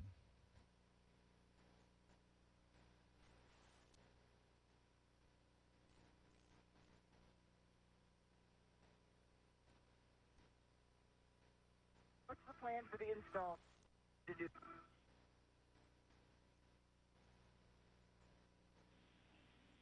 Yeah, Sunny, you're going to retrieve the spare planar reflector, the EVA wipe that's marked with tape, and then we're going to install that. So lock out the ret, tether point facing starboard or facing you, and then we're going to drive 2 turns on each bolt.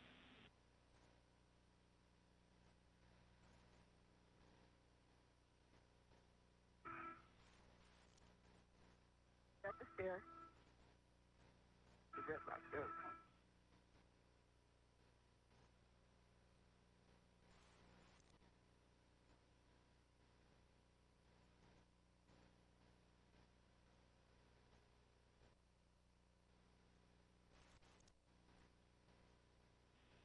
Sunny, I know you're working crew lock bag ops right now still, but when you have a natural break, we will get a glove and hap check from you.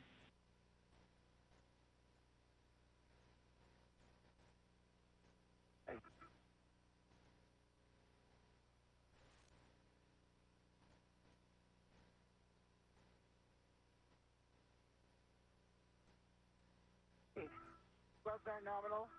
Hap is dry. Copy, glove and hap. At the stair. Out of the right.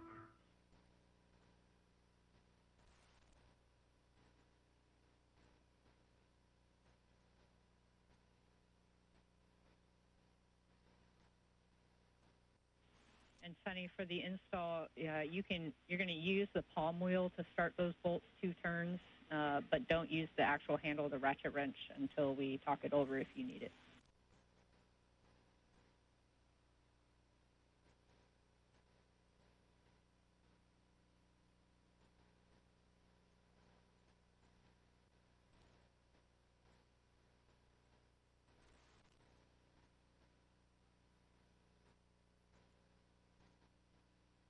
Trying to see if I can start it by hand. That's a little bit hard.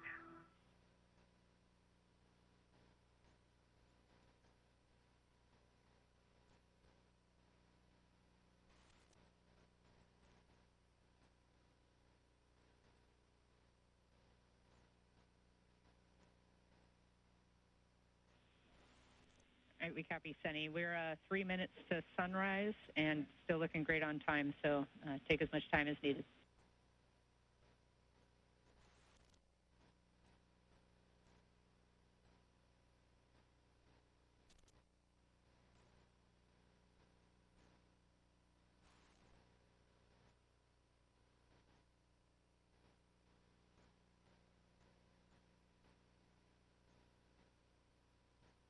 Turns on the front one. Copy, 2 turns on the front one.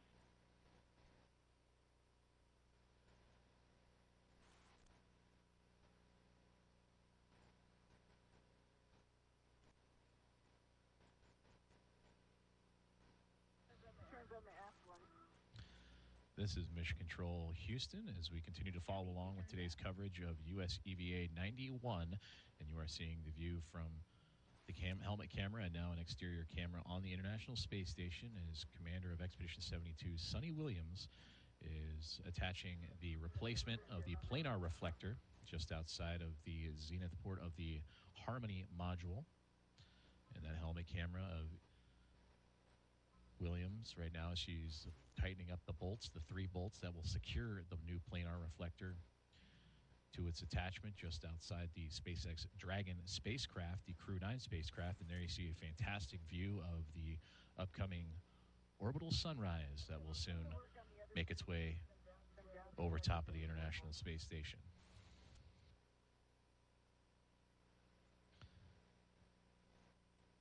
We are just over 2 hours and 20 minutes into today's EVA as we are continuing to track the progress of both Sunny Williams and Nick Hague as the International Space Station currently making its way into a orbital sunrise as mentioned. And again, another great view of that horizon just off on the right-hand side as the International Space Station currently passing over the Pacific Ocean.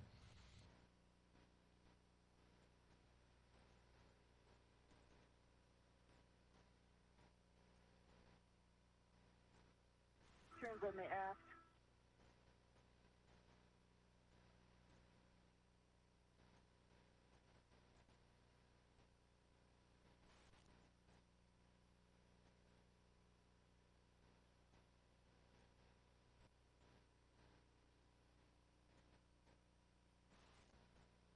Turns on the forward, 3.5 turns on the forward.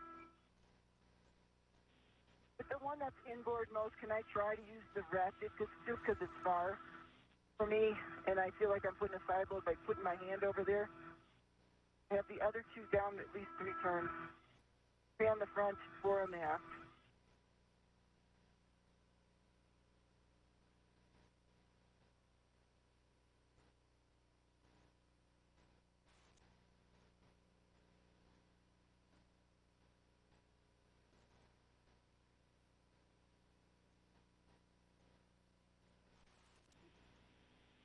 And copy, Sunny. We're good with your recommendation if you need to use the ratchet wrench very lightly like you did before. And if that works, you can.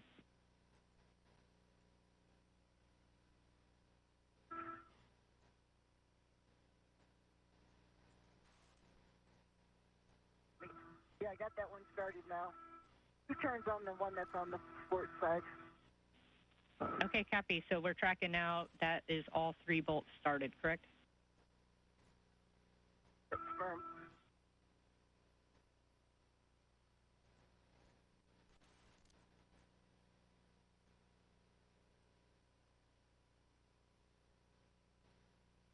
Because I'm on that one, I'm doing 2 more turns, so it's going to be 4 on that inboard one. Coming up. Okay, copy, Sunny. 4 turns on the inboard one. Copy. With that, we're expecting 9 to 15 turns until you reach hand snug.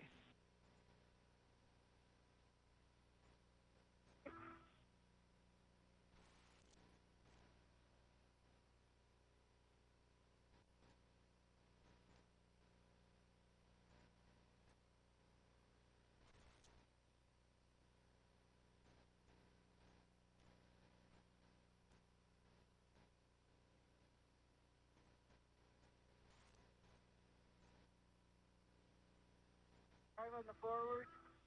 I'm doing some more on the forward. Copy, Sunny.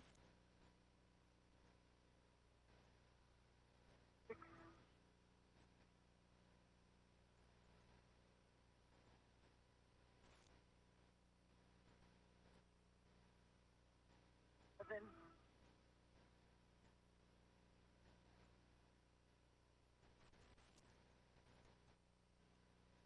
8.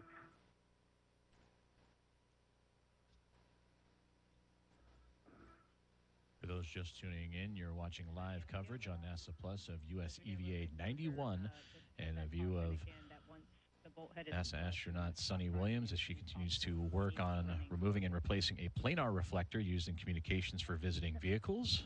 With the visiting vehicle just within arm's reach, the NASA SpaceX Dragon, the Crew 9 vehicle that arrived on station a couple of months ago, back in September, actually.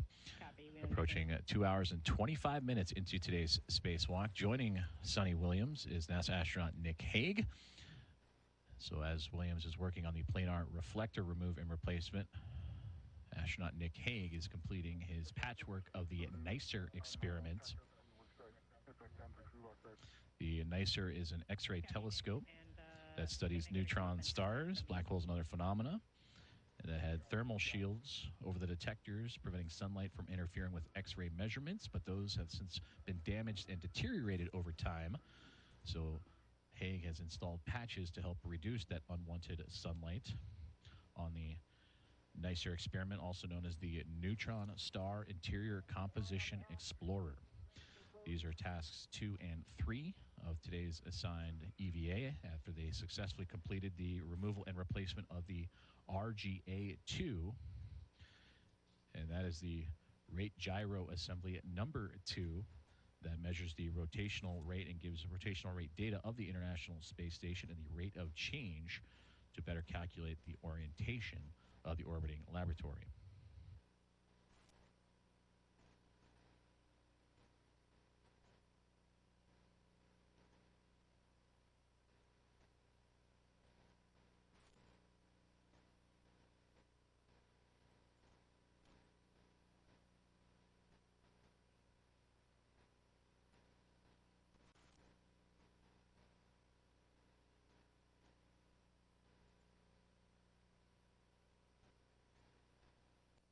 Let's get gloves, dry hat. Sign on the inboard.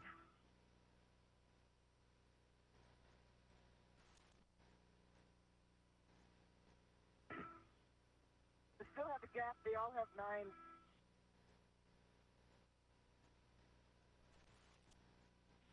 Copy 9 on all, and at this point, this is where any little turn might reach that ham snug position, so just be careful as soon as you feel that stop.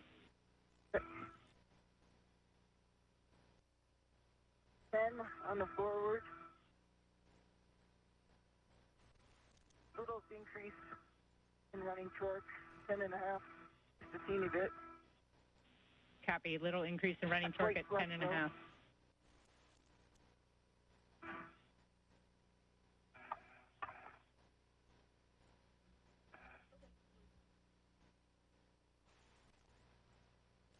Great communication there with Suni Williams, NASA astronaut, as she continues to put the replacement planar reflector in place, talking of the turns and torque used by her tools to affix that replacement of the planar reflector Nick, just off the glove and zenith port of the Harmony module. When you're ready. Copy. Heading that way. And NICER team 11 on the is inboard line. happy with the work. Standing. And Suni, Take as many photos as my finger would allow.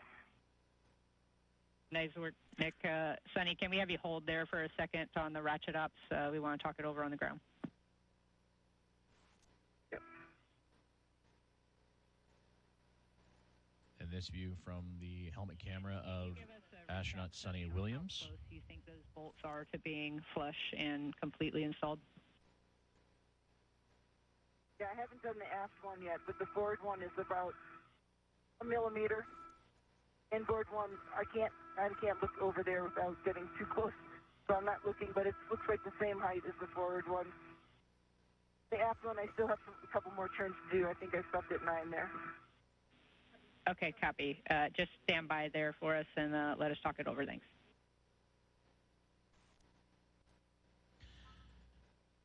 Beautiful views from the helmet cam of Suni Williams as the International Space Station traversing some 260 miles over the South Pacific, just recently entering an orbital daytime, and a great view of the Earth from just below the vantage point of Suni Williams, just off the zenith port of the Harmony module. And you also heard communications with NASA astronaut Nick Hague as he was taking additional photos of his patchwork on the NICER experiment, the X-ray telescope that he installed with a T-handle tool. And you can see from Nick Hague's helmet camera just off on the left-hand side, just outside that NICER patchwork, as both continuing to work with teams here on the ground to complete what would be tasks 2 and 3 of today's EVA.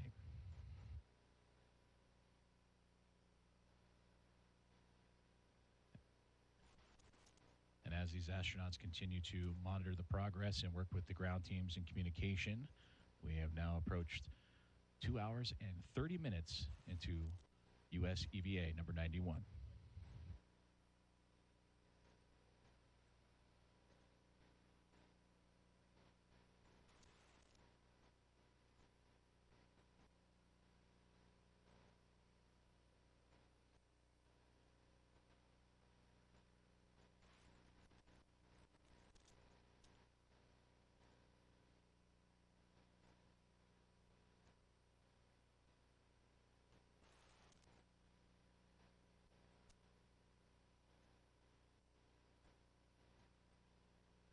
Leaving ALC2, back on the truss. Copy, Nick. Once you get to your crew lock bag, we're going to have you swap out your nicer caddy. You can put that next to the crew lock bag on the same handrail, and then we're going to work the C2V2 cable relocate. Sure.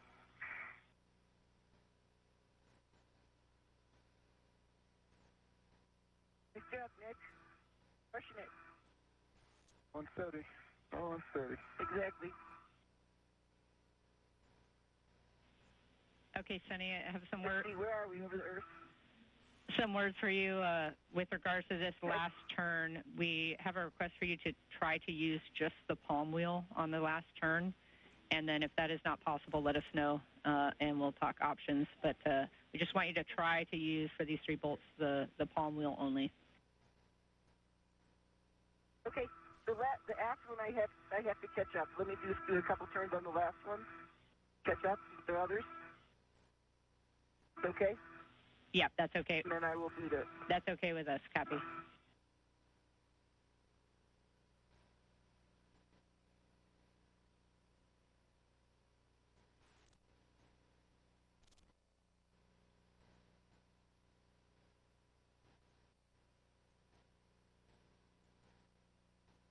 Actually, the 2 turns and there's no running torque on this one.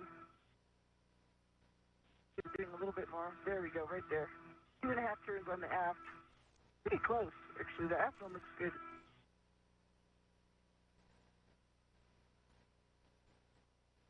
This forward one. Sort of hard with the palm wheel. Forward one is a little difficult with the palm wheel. Just Okay, copy, Sunny. Stand by. try the inboard one. Inboard one I could turn about a half a turn. Then it gets sort of stiff.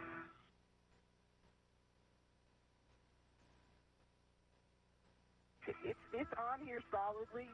The only problem is it has the ability to move up and down a little bit because its bolts aren't flush all the way down. Yeah, copy, Sunny. I see that it kind of moves up and down a little bit in your HECA view, so stand by. We're talking it with the MER.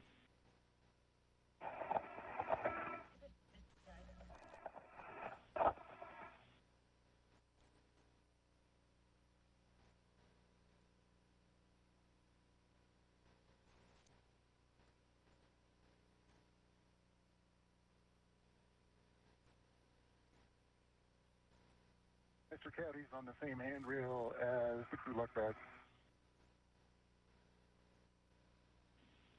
Copy, Nick. With that, we'll have you identify that C2V2 cable. It's going to be your cuff checklist page 6.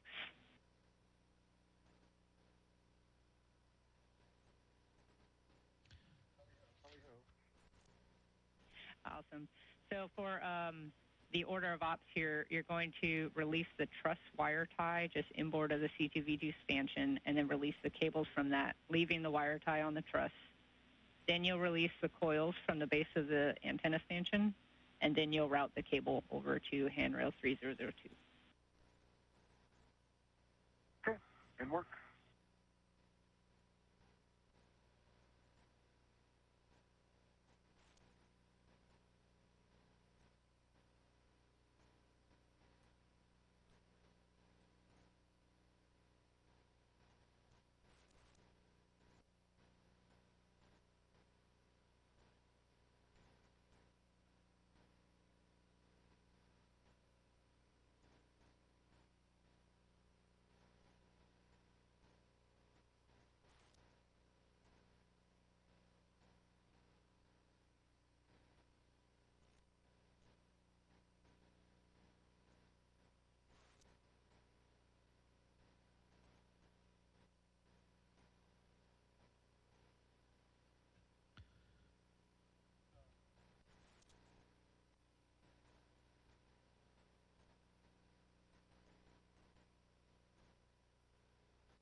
And Sunny, after some discussion, we see that you're unable to really turn those bolts that last little turn with the palm wheel itself. And so it's best judgment here. We want you to be very light on the ratchet handle itself to try to get those bolts flush, but there is increased risk, obviously, to breaking the bolt.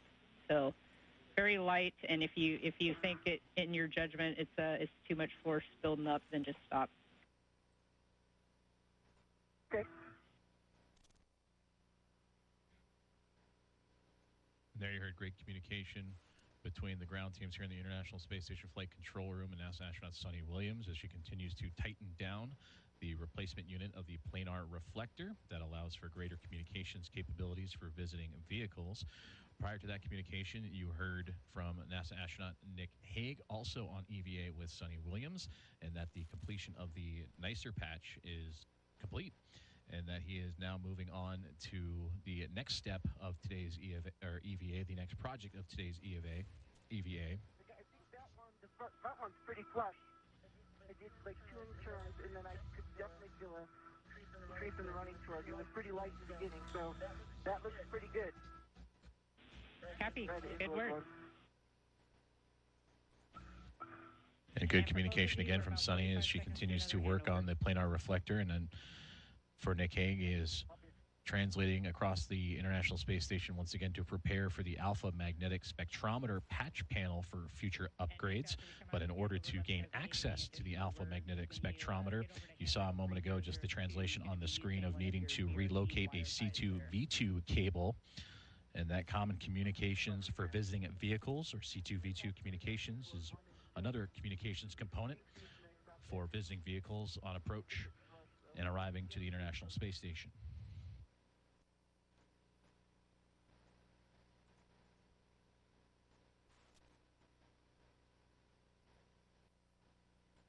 We go about 1.5.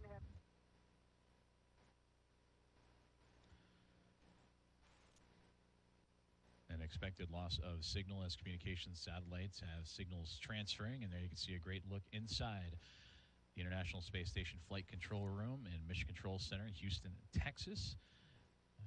As we start from the bottom of the screen, Flight Director Elias Mirmo, and to support the Flight Director for today's EVA, and Nicole McElroy sitting immediately to his right. And further down the aisle is NASA astronaut Jessica Whitner, who is the Spacewalk communicator and relaying information up to the International Space Station and today's spacewalkers in Suni Williams and Nick Hague. Once you got it going.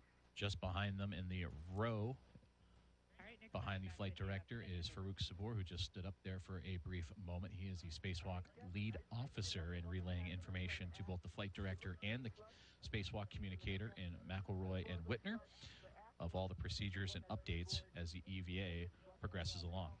Came up the same amount of running torque at the end that was hard, and I didn't want to do it any further. And as I move the tether point, it doesn't go up and down anymore. So it's pretty much flush and tight.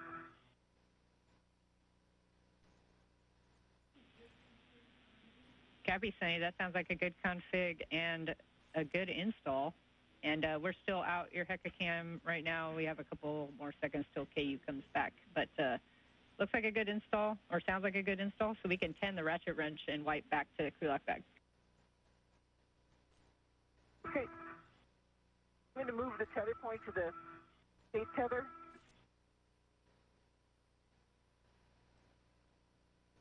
Doing stuff.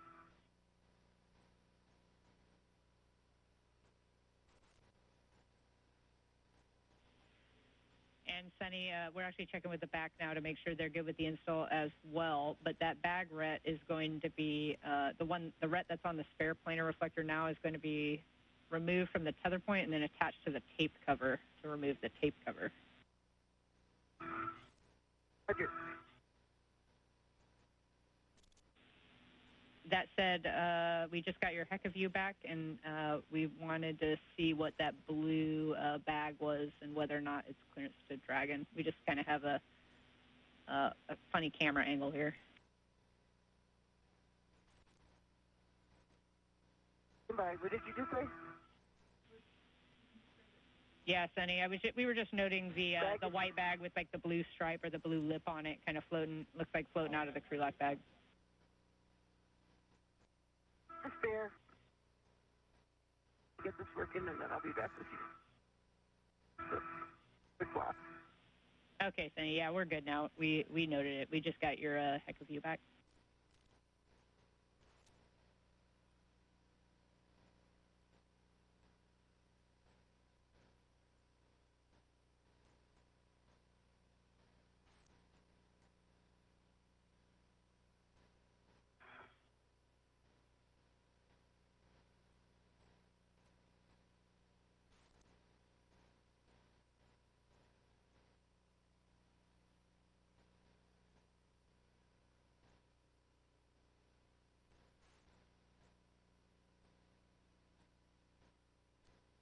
So as you can see it in my HECA, now this doesn't move. Yeah, that's good words, and we see it, and it is a good install. Backroom's happy as well. So we are good to clean up. So we will, when you're ready, release that ret and attach it to the tape cover, and then you can remove the tape cover from the spare reflector. Okay, it is being removed right now. It's off. Awesome. You can tend all that back to the crew lock bag, and then we'll get your camera out to take some photos.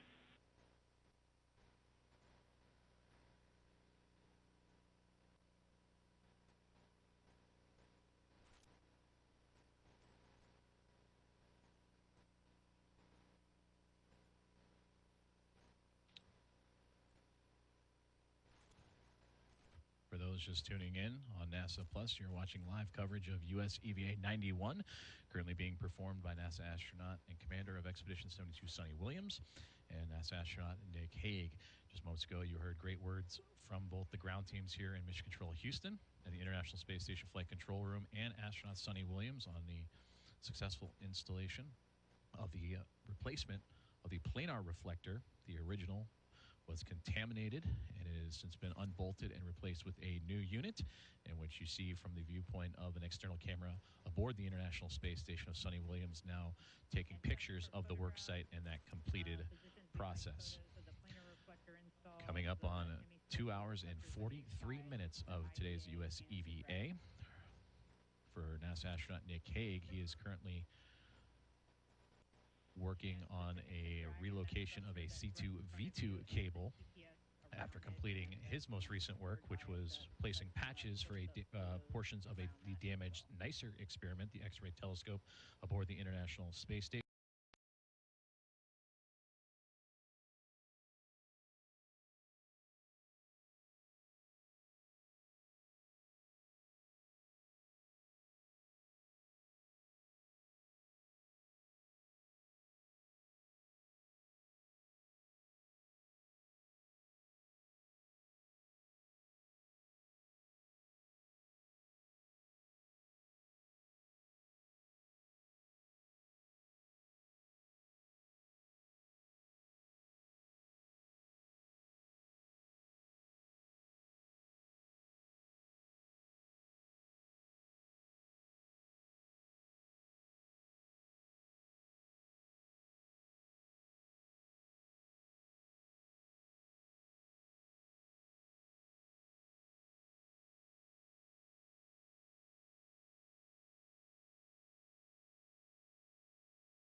Jeff. I'm at 3519 for the location. Awesome. Yep, you're going to stow one end of your mini workstation RET on that handrail for the failed RGA, and then you can continue moving down. You want to avoid contact with that S0 aft-face radiator as well. And I see the shiny surface.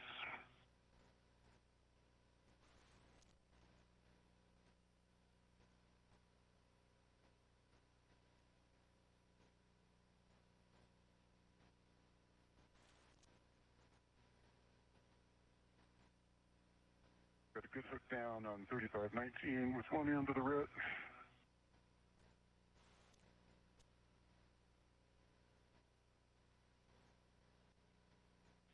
Their end is free. Copy, Nick. Your next step here is going to be to open the RGA-2 thermal shroud. As you move down, you're going to be peeling that port to starboard and then releasing the Velcro from